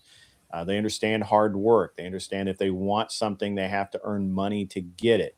They understand that if they don't show up for work, they get fired. They understand that staying on the computer for 10 hours a night before going to work will get you fired. They Yeah. understand all. They're adults, right? That like I'm not raising children. I'm raising adults. So when we insert that into the dynamic, and those adults have a sense of responsibility, it's harder for someone to get mad because they can't get a date. It's harder for someone to feel bad for themselves or sorry for themselves because they can't get a date, Yeah. because they look at it and they go, well, maybe that chick didn't like me because I said, hey, come here, cunt, or something like that. Like I like maybe I need to change my approach, right? Maybe I need to say something a little nicer, like, hi, how are you? My name's Bob, or whatever. Like there's maybe they need to sack up and actually use words to talk to women and not text them. I don't know. Whatever the situation is, I'm not here to describe everything, but the interaction portion of it, men and women just don't do anymore. So or they do poorly, and that's where red pill hooks a lot of these men, because again, the base tenets of red pill, like a lot of other um, things like red pill, are good. Be a better man. Be a man that women will want to talk to, right? Um, on the other side of that, I think that women have been force fed to some degree a never ending stream of you deserve better. Yeah. You deserve, you deserve. Don't settle. And when I say this, by the way, I understand. I have people that watch all across the world. I understand that other nations are not like this yet, but Yeah. it's coming. Don't worry. We export everything here, even bad science. So the when we're talking about this, it's very important to realize that even if a dude, all right, I'm gonna use my son for an example. He's 15. He's right at 6 feet. He's 190 pounds. He's a dude, right? Like he just is, and Solid dude. he's a solid dude, and he's super nice. Everything. He doesn't talk to girls. He doesn't, and now he could, but he just doesn't because he's into his own thing. He's got his own stuff going on, and it's not. He doesn't. He has a lot of pressure to perform well in school. He has, and the idea is, hey, don't worry about it. There's time for girls later. In more than likely, your mom's going to arrange a marriage for you anyway, so don't worry about it. And so it's but he for a while was like, I don't really know how to talk to girls I'm attracted to. I can talk to all these other girls over here, but I can't talk to those girls over there that I really like. Well, yeah, it's nervous. You're gonna have to get shot down a few times first, and that's okay. Don't worry about it. So I don't think that there's enough young men that hear this thing, and I think that the idea you listen to like Andrew Tate, you listen to Rolo, you listen to all these people, and they make it sound like if women are shooting you down, well, there's something wrong with the woman. All right, there's something wrong with her. Why would she shoot you down? You're a stud. Yeah. Necessarily the case, right? Thank you. Yeah. Okay. I'm sorry to cut you out because That's all right. I was really like where you were going there. I have to go now. Me too. Thank you for coming on Grid. It was awesome having you on. Absolutely.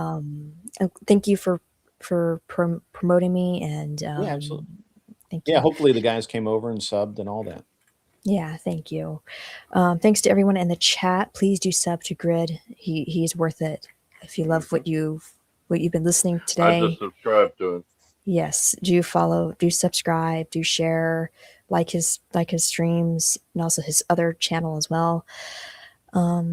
Yeah, thank you all. What other And channel do you have? he only has 2. I'll share them to you later, Jay. Okay. Or Gerd can in the private chat after stream. Yeah. All right. All right. Love you All right. all. Peace. Yeah. To And my chat, I'm going to keep going. So you, at least for a few minutes, and then I appreciate it, Charlotte Nice. NightStar. Thank Thank you. you very much. You're welcome. Alrighty. Have a great rest of your weekend and have a great upcoming week. You as well. Love and peace.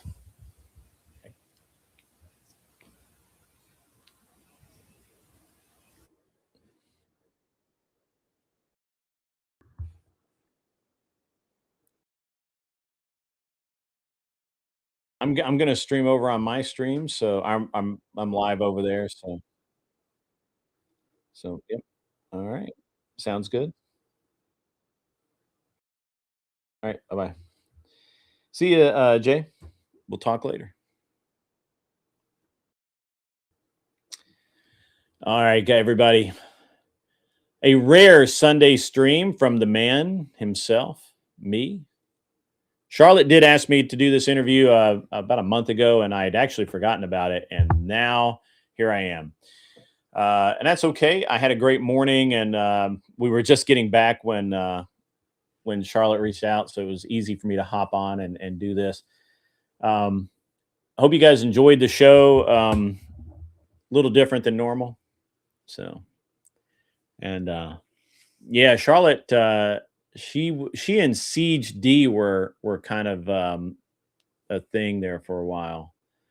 So, which I haven't seen him in a while. I think I saw him about a month ago. He was in this. He was in the chat. I don't know. So, does anybody have anything they want to talk about? Should we? Do we need to talk about this whole weirdness with the what's his the ice stuff? Do we know any of that? Do we? What do you guys want to talk about? Yeah, Siege D is a Rolo mod. Yeah, I think he was. Yeah. Who's CHD? Siege D. Yeah, Siege D.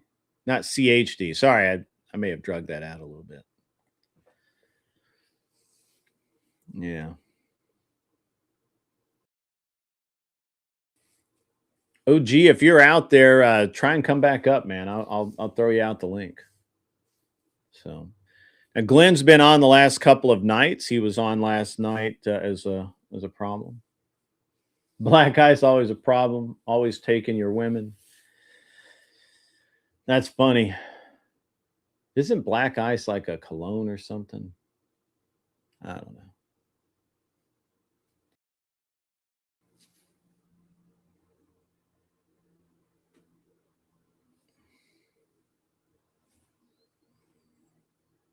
There's a bunch of people in Minneapolis protesting ICE today. I think it's going to be really crazy going forward. I'm not really going to get into it. So that's why fuck around, find out chicks drive on black ice. That's awesome. That's pretty fucking funny.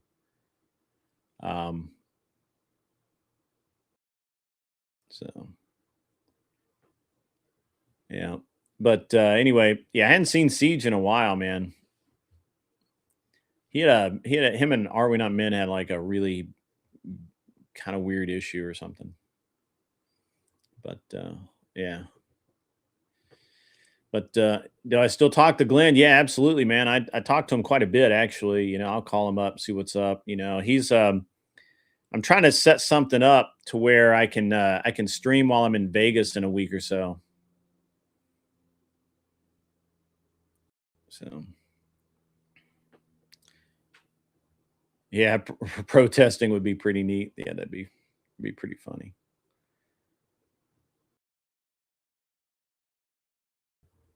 You like that guy? I like Glenn too. What do you guys think about getting the band back together and doing the debates again? I've been holding off because I've been so busy getting other, I've had just so much stuff going on with the other channel. and all of that, but it's starting to kind of stabilize out. And I'm thinking after I get back from SHOT Show, maybe we could do the Saturday night fights again. Maybe do the debate on Saturday night, or maybe on Friday night. The problem is it would be kind of erratic because I have a competition schedule, and so and so if I shoot Saturday, I can't be up super late on Friday, and the same thing if I shoot Sunday, I can't be up super late on Saturday.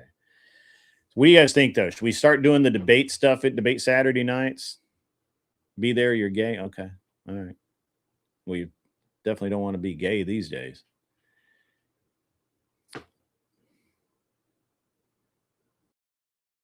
So, yeah, Glenn seems to be doing better. He had a real rough patch there for a while. He got kind of screwed over. Nothing he could do about it. Anybody have anything they want to talk about? Anything you want to bitch about? If you want the link, hit me on Discord, or come on up. Christine, they have this. I just looked over at this this news on my other screen, and it says it's got this really dumpy looking woman that with a sign that says Christy Noam is a piece of shit. Well, I mean, she probably appear. I mean, that woman looks like she's like 3 times the size of Christy Noam. Hims, how are you? Good to see you back again. Really want to slow down all the protesting that the left is doing. Go put a Trump bumper sticker on their car. Oh, that's awesome. That's awesome. That's really good. So that's pretty damn funny.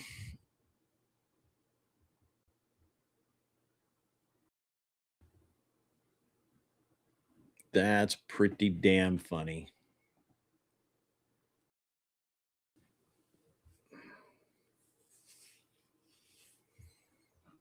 Oh, OG's live right now. I should go like crash his panel and shit.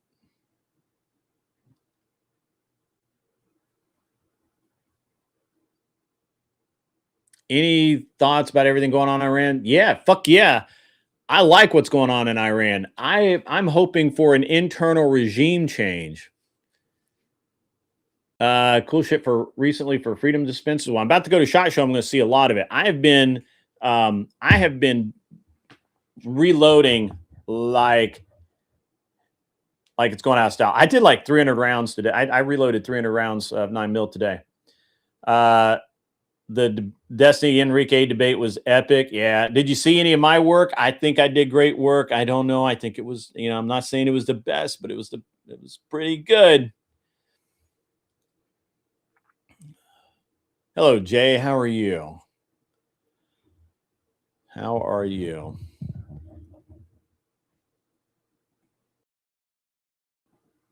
Let's I'm going to do this.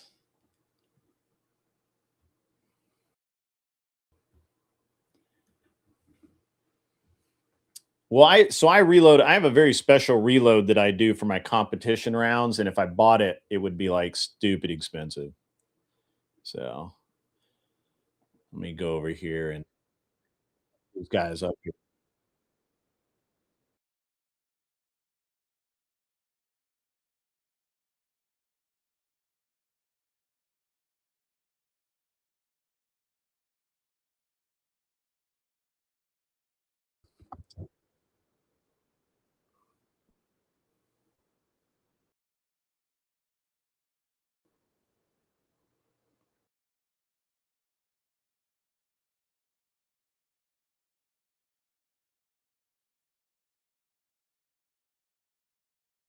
Yes, I got a channel, guys. If you're not aware,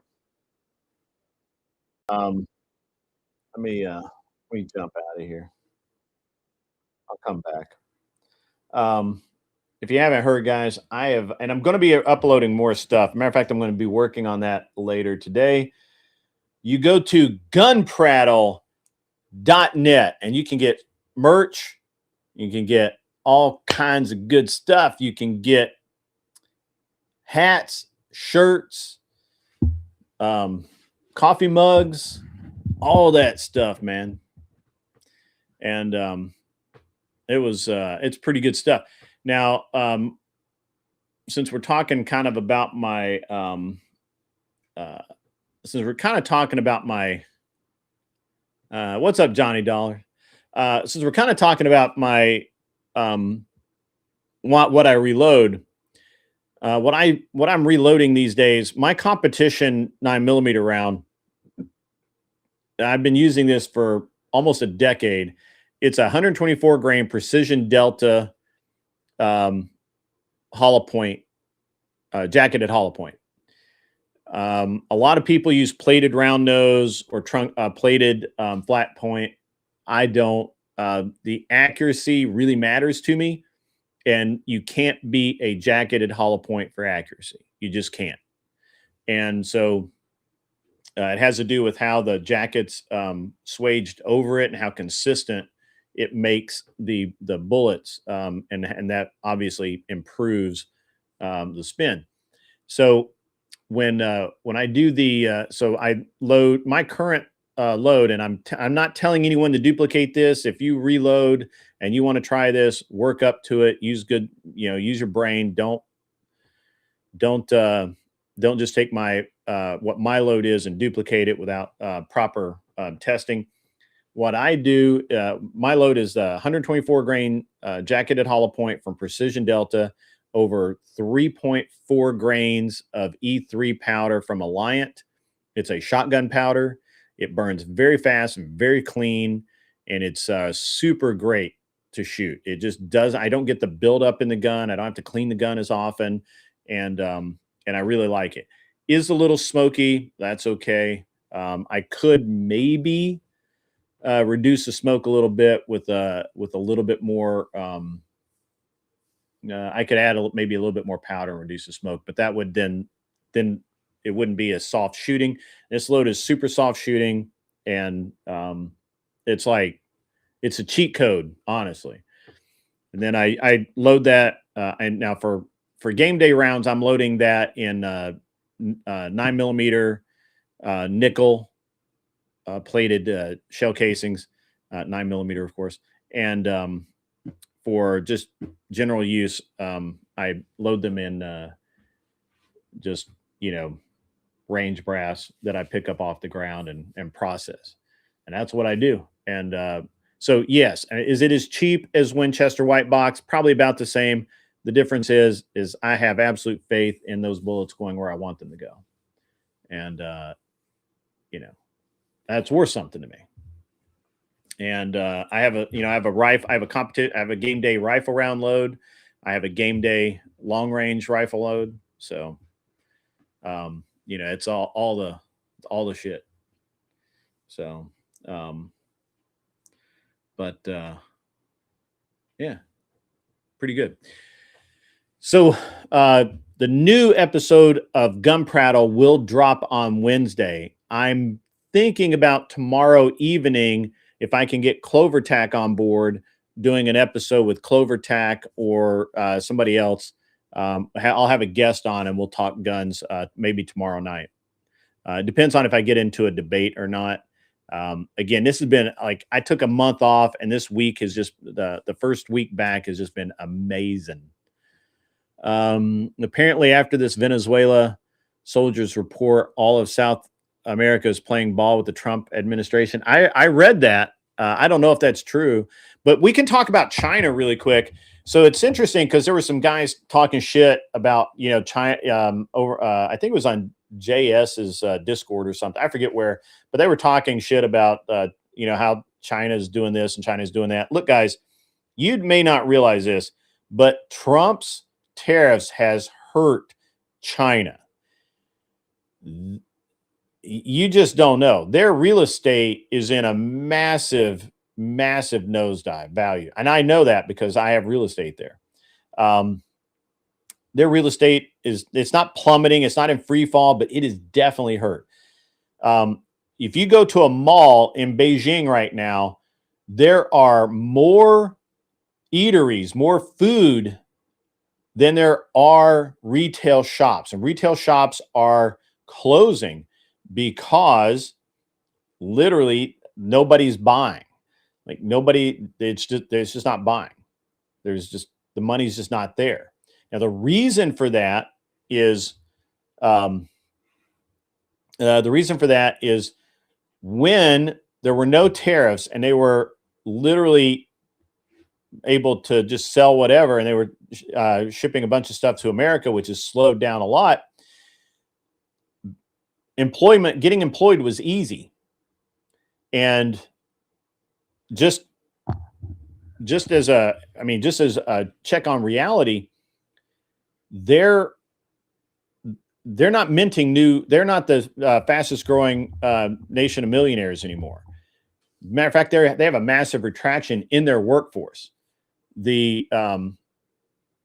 Our economies are independent. China taking a dive is bad for us. No, it's not. No, it's not. I don't think it's bad for us. I think it's bad for them. I don't think it's bad for us. They don't buy shit from us, really. So I don't know where you get that. But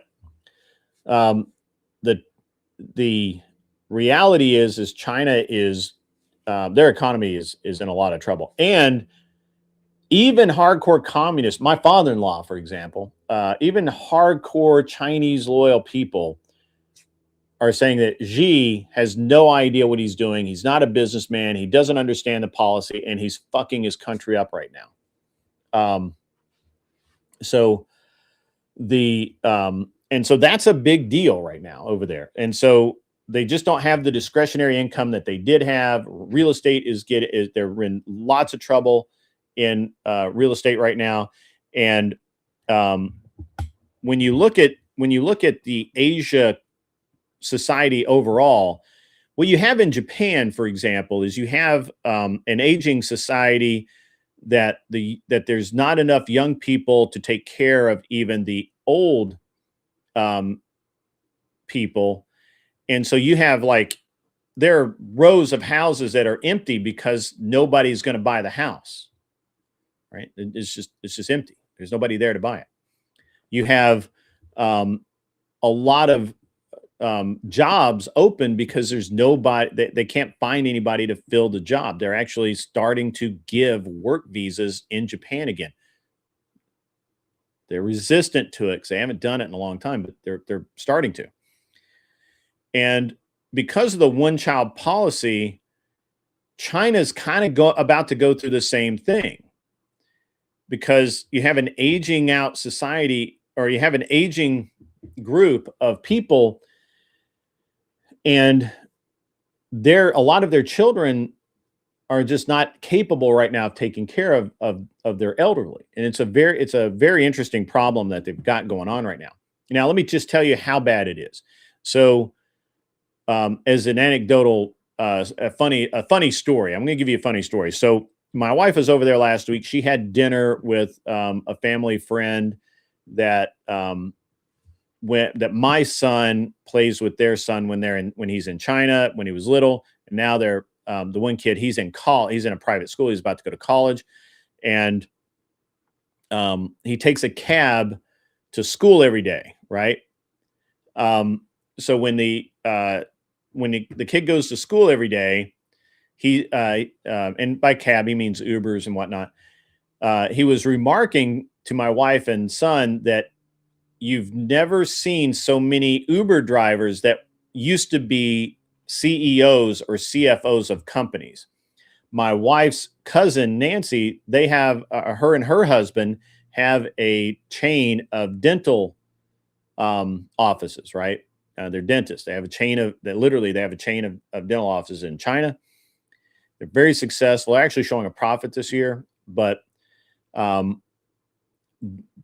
reason they're showing a profit is because Nancy went through and literally sliced most of the employees. Like, she fired a ton of people, and those people are all now unemployed and doing the best they can to get work. So again, while you think it's bad here, it's also bad in China, and it's getting worse.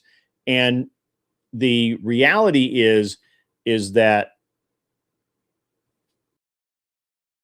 the tariffs are working. Anybody that thinks anybody that thinks that Trump's tariffs are not working on China is insane. They're absolutely ridiculously out of touch with the real world.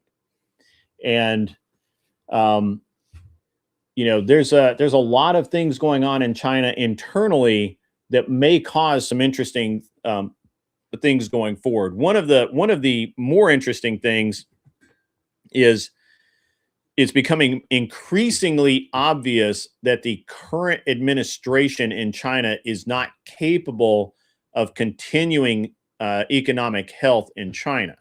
And how that plays out, I'm not really sure. So it's going to be interesting. One of the reasons tariffs are working is that we are more of a consumer nation now. Everyone depends on us to buy their goods. When we slow down buying, it hurts them more. That's true, Johnny Dollar, but it's even deeper than that.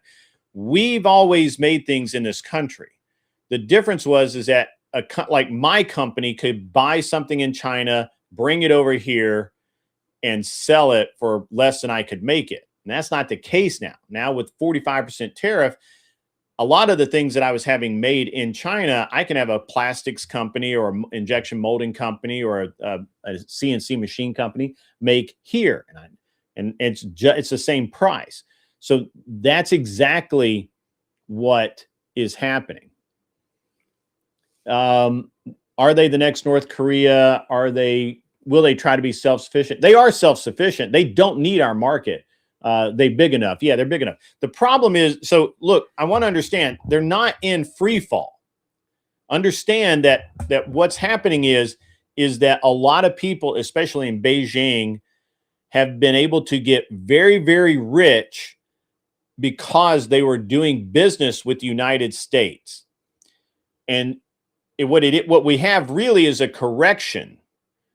There's a correction here because now that we have a 45% tariff on everything and up to 100% tariff on some things, because of that, what it's doing is that the number of millionaires, the number of people that are paid more than they are worth is contracting. Okay, that there's less and less of them. That means that those people are going out and getting normal jobs that really reflect their ability. Again, my wife's cousin's company, Nancy's company, is hiring people that were from companies that were bigger than hers at less money than she paid the people she just fired, and she's hiring them not even as employees, as contractors, and they're fucking happy about it, and they're doing great work. So we're going to get to this. And so that's the correction that's needed, right? That's the correction that's needed. So Johnny Dollar, that's false. They are the biggest market on earth. That's one of the reasons that it was always weird to me that they sent us so much stuff, because and when I was in China once, I was watching the English channel. They only have one, and they were doing a show with CEOs of a bicycle company, an electronics company, and an apparel company. And the subject was, why does China not sell their national brands, their favorite brands, the high-end Chinese brands outside of China? Why don't they send these high-end bicycles and mopeds and all that shit? Why does that company not export them? Why does this apparel company, which makes all of these badass clothes, why don't they export them? And even at that time, there was a demand for that brand because not Johnny Depp, what's that kid's name? Or he's an old dude now. The guy who won't the guy who won't date anyone over 25. Oh, 'cause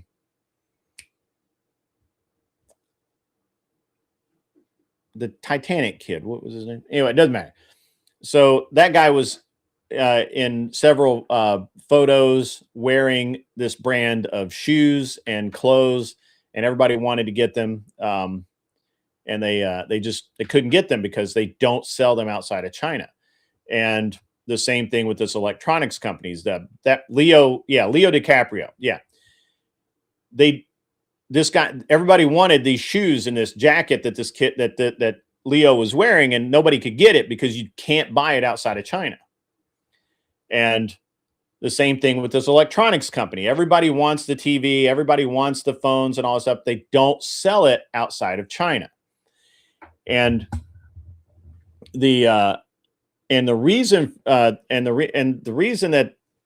the chief reason that they don't sell outside China is there's no point in it. There's no need from it or for it, because they have a 1 billion person market right there that at the time, and even now, their economy, you know, the average person's wages were increasing enough to where they can afford that stuff, and they sold a shit ton of it.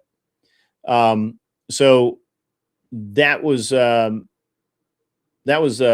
big thing. No, that's it. That's no suspense. That's not true. That's not true. There's no patents on apparel or bicycles that they would export, since all of that shit's made over there anyway. The electronics maybe, but I don't think so. I don't think it had to do with anything to do with patent.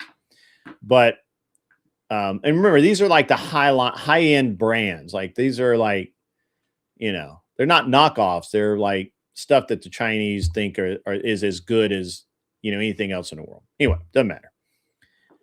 And again, the populace was making enough money to be able to afford it.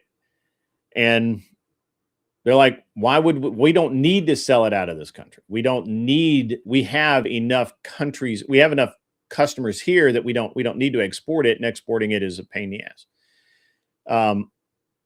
It's going to be interesting to see what goes forward. What goes forward is going to be it's creating an issue with our market, but that issue is self-correcting, and I think it's going to be going forward. I think China's going to become continuously less important to the United States as far as our cheap shit.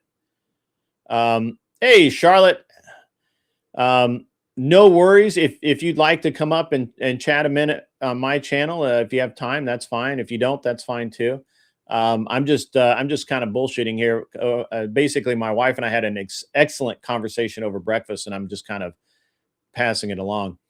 And so it's an interesting, interesting correction in the Chinese economy that I think is going to ultimately benefit them. I applaud them for going through it and not doing what we would typically do, which is we would just Band-Aid the shit out of it. They're not great at marketing. It's seen as cheap or a scam, even though a lot of stuff sold under U.S. brands is made in China. Well, more than a lot, like a preponderance of stuff sold under U.S. brands is made in China. We have aviation parts. We have aviation parts right now. Sparky was saying that the new cargo plane for the Air Force, a lot of the parts are made in China. They come over here and we assemble those parts here. They are actually really great at marketing internally, and they're very brand conscious. I think this is a disconnect. Now that I think about it, sport brand that people have with China. The Chinese are exceptionally brand conscious. They won't buy and I cannot remember the name of that Chinese name brand. I actually have a sweatsuit or whatever that's made by them, but they won't buy anything but that brand, right? Like that's it. And they have a phone there. They have a Sanyo phone that's sold there. That's like a $10,000 phone, right? And you can only buy it in China. And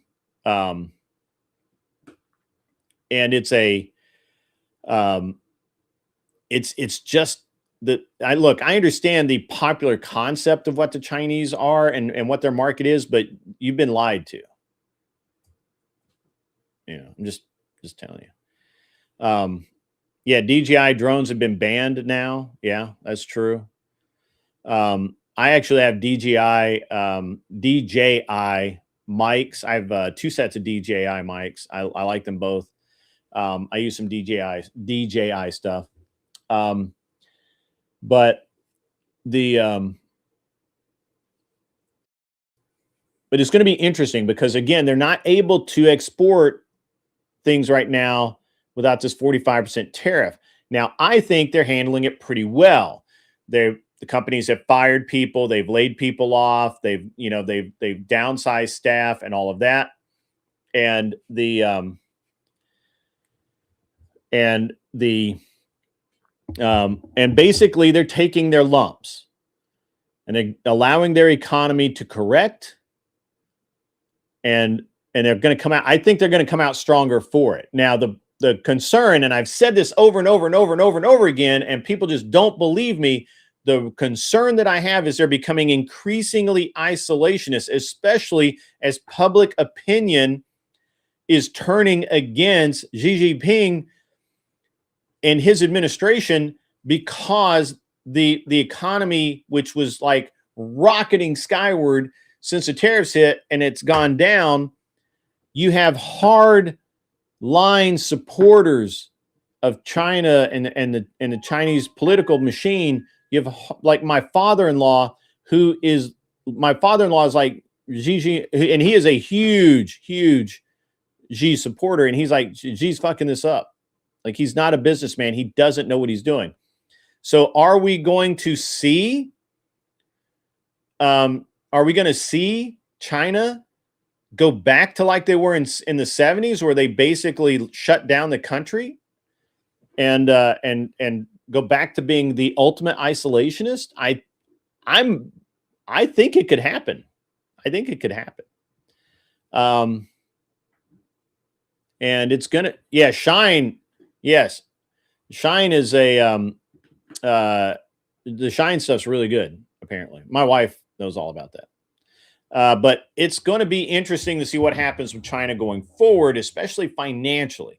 These tariffs, guys, if you think Trump, if you're one of those that was like the tariffs aren't going to do shit, they don't mean anything, they're just going to turn public opinion against us.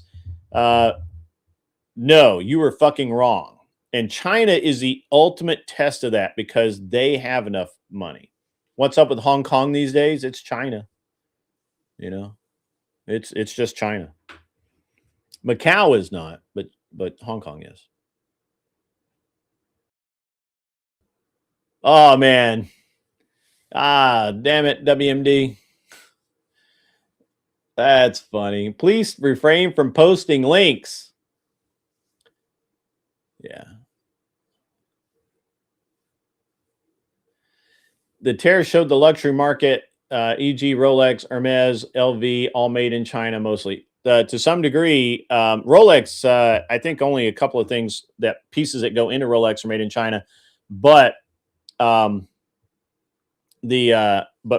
almost for certain, Hermes bags are actually, a bunch of those are made in China for 100%. Now, I don't have a problem with that. I think that there are awesome craftsmen in China that can keep up with the demand for the Hermes bags. So I don't have a problem with that. I don't need them to be made in France. The tariffs have hurt our economy more than China's. You're trolling. You know better than that.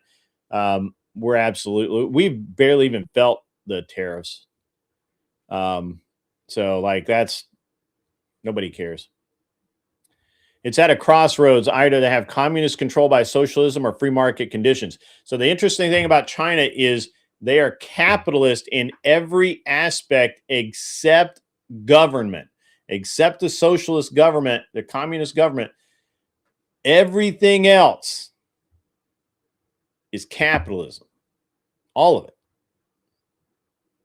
And you're right. It's at a crossroads of whether it's going to continue that way. Hey, thank you, Ahimsa. Yeah, I'm down. Actually, I've lost more weight than I thought. I'm at, in June, I was at 243-ish, maybe 240, right around 243, 244. Last night, I was at 201. 201. Over 40 pounds. So, yeah. Yeah, so I mean, we are at a crossroads. With China's at a crossroads. For absolutely 100% sure, they're at a crossroads. Now, is that good or bad for the U.S.? I don't think it fucking matters. I don't think it matters at all.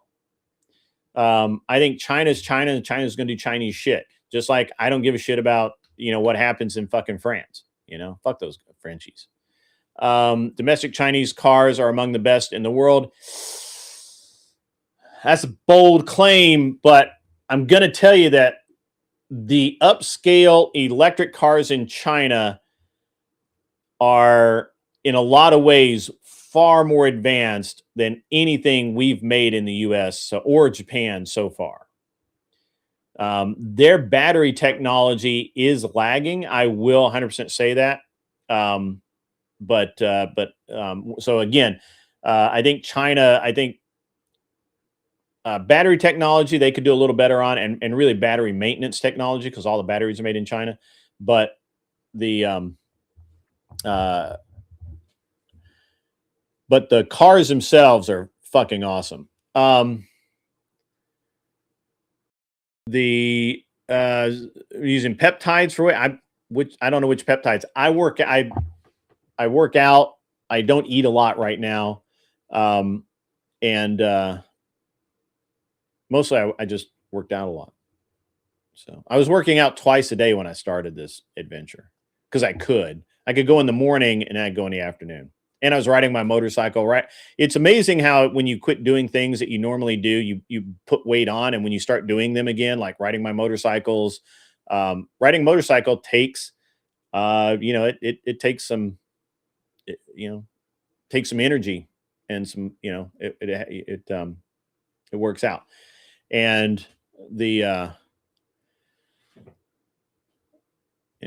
I did get to the point where I was eating not little, but I wasn't eating enough. And I have to eat more protein. I do a lot of protein supplements right now. I do protein bars. I like literally have one right here. Protein bar. I had protein drinks, because I was working out enough, and I wasn't providing enough I was just kind of just normal daily allowance of about 70 grams of protein, and I had to kick that up to about 150 grams of protein a day. So Zach Diecast says, I actually passed away due to the tariffs. I'm not really sure what you mean by that, but please explain. I love my Huawei One Plus. I'm not really sure. Phone, your phone. Yeah. I have a lot of, they have some really good phones in China too. You eat carbs and wreck house. So I eat carbs. I just don't eat a lot of carbs, and I actually just don't eat a lot, which I never did. So it wasn't like I changed my diet a lot. I just ramped up my activity a lot. China doesn't have as much degeneracy in their culture, so you applaud that aspect. Well, let me tell you, sister, in China, if you make or consume pornography and they catch your ass, they will kill you.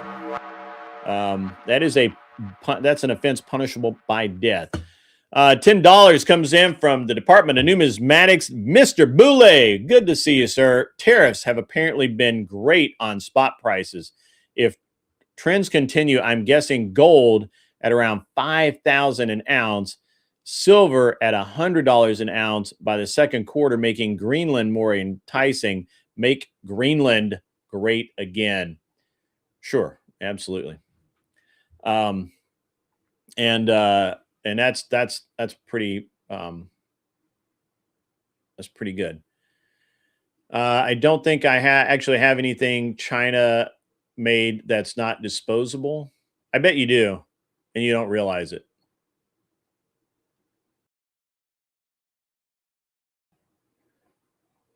But yeah, so ahimsa. So they literally they used to have mobile death squads, and so if you were caught making, selling, or using narcotics, if you assault, murder, or necessarily beat someone, then you they kill you. Pornography. If you make, distribute, or consume pornography, and yeah, death squad's a pretty rad name, and it was a real thing, like traveling death vans, and that would be it. So, and they didn't fuck around either. You didn't get 10 years of damn appeals.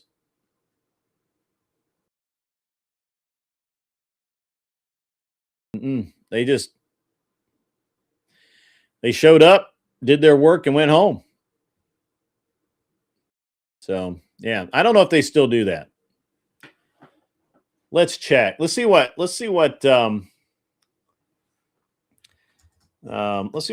Google has to say.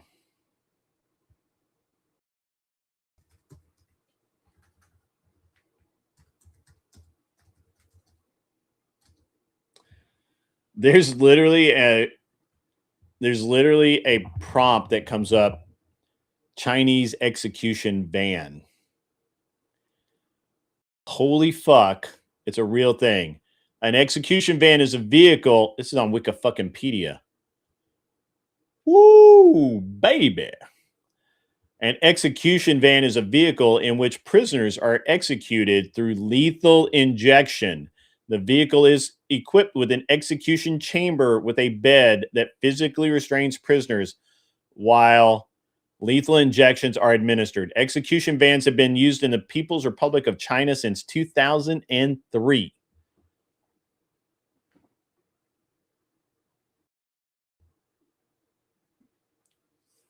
Wikipedia is not reliable.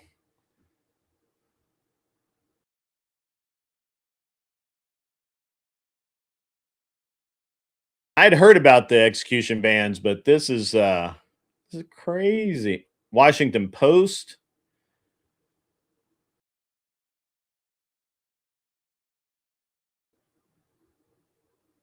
Prison Legal News.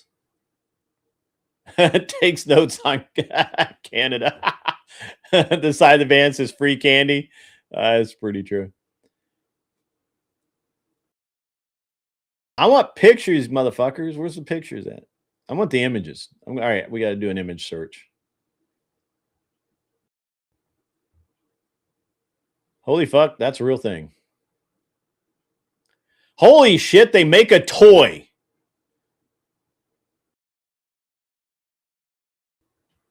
That better be just a rendering and not an actual fucking toy that kids buy. Okay, I think that's just a rendering. I thought that was a toy that kids played with. All righty.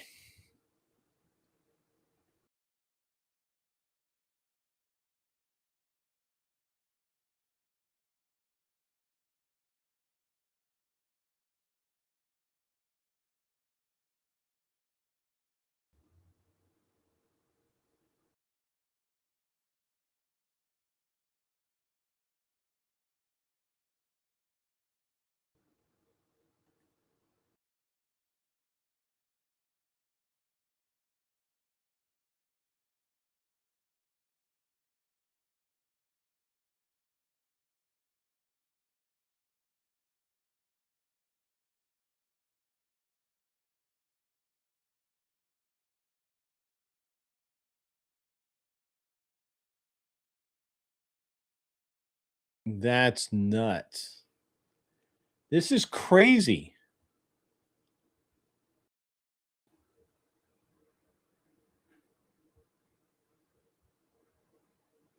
I want to buy one. Yeah.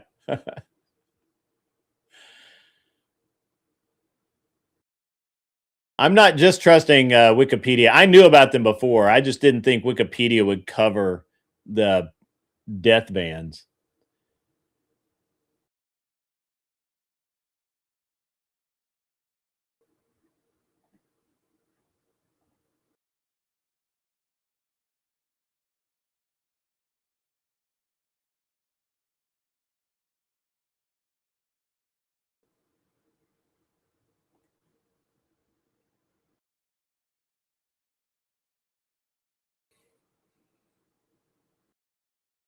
It's kind of nuts, dudes. Kind of nuts.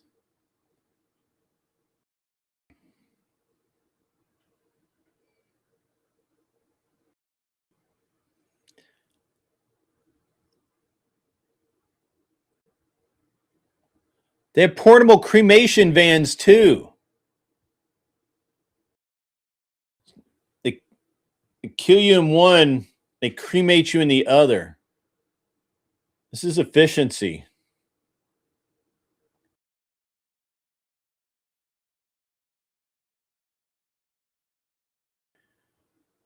Whoa, whoa, whoa, whoa, whoa, whoa, whoa, whoa. What? Oh, that's my wife. Stand by.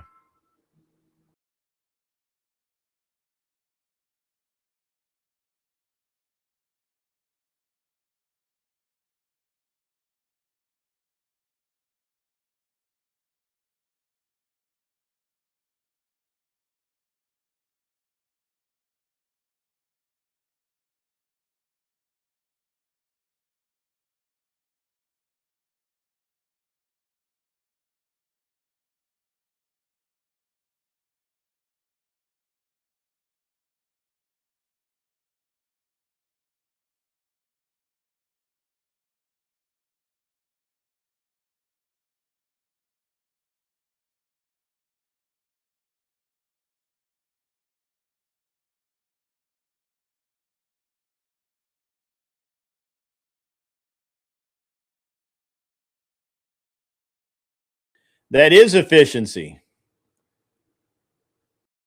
July 28, Chinese police lead a condemned man into a special execution van where he will be put to death immediately following his sentencing by the court. And wow. That's in 2005. Wow. Wow. Wow. Wow. Wow. Wow. Yeah, they only have the one picture.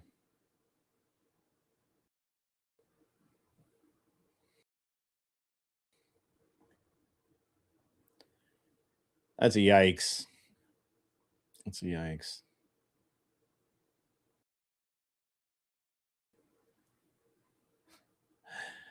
Yeah.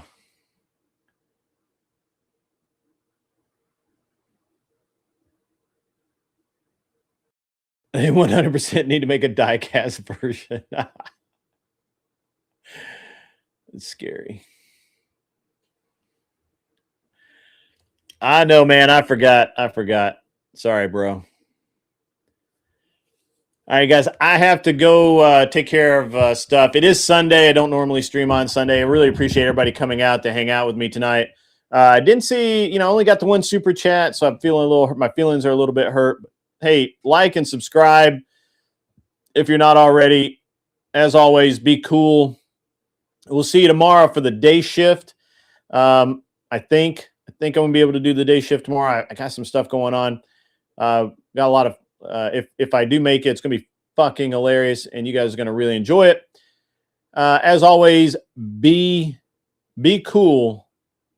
Wear the glasses if you need them because that's important, and go stand on somebody else's lawn. Maybe OG's. OG has a nice lawn. See you guys.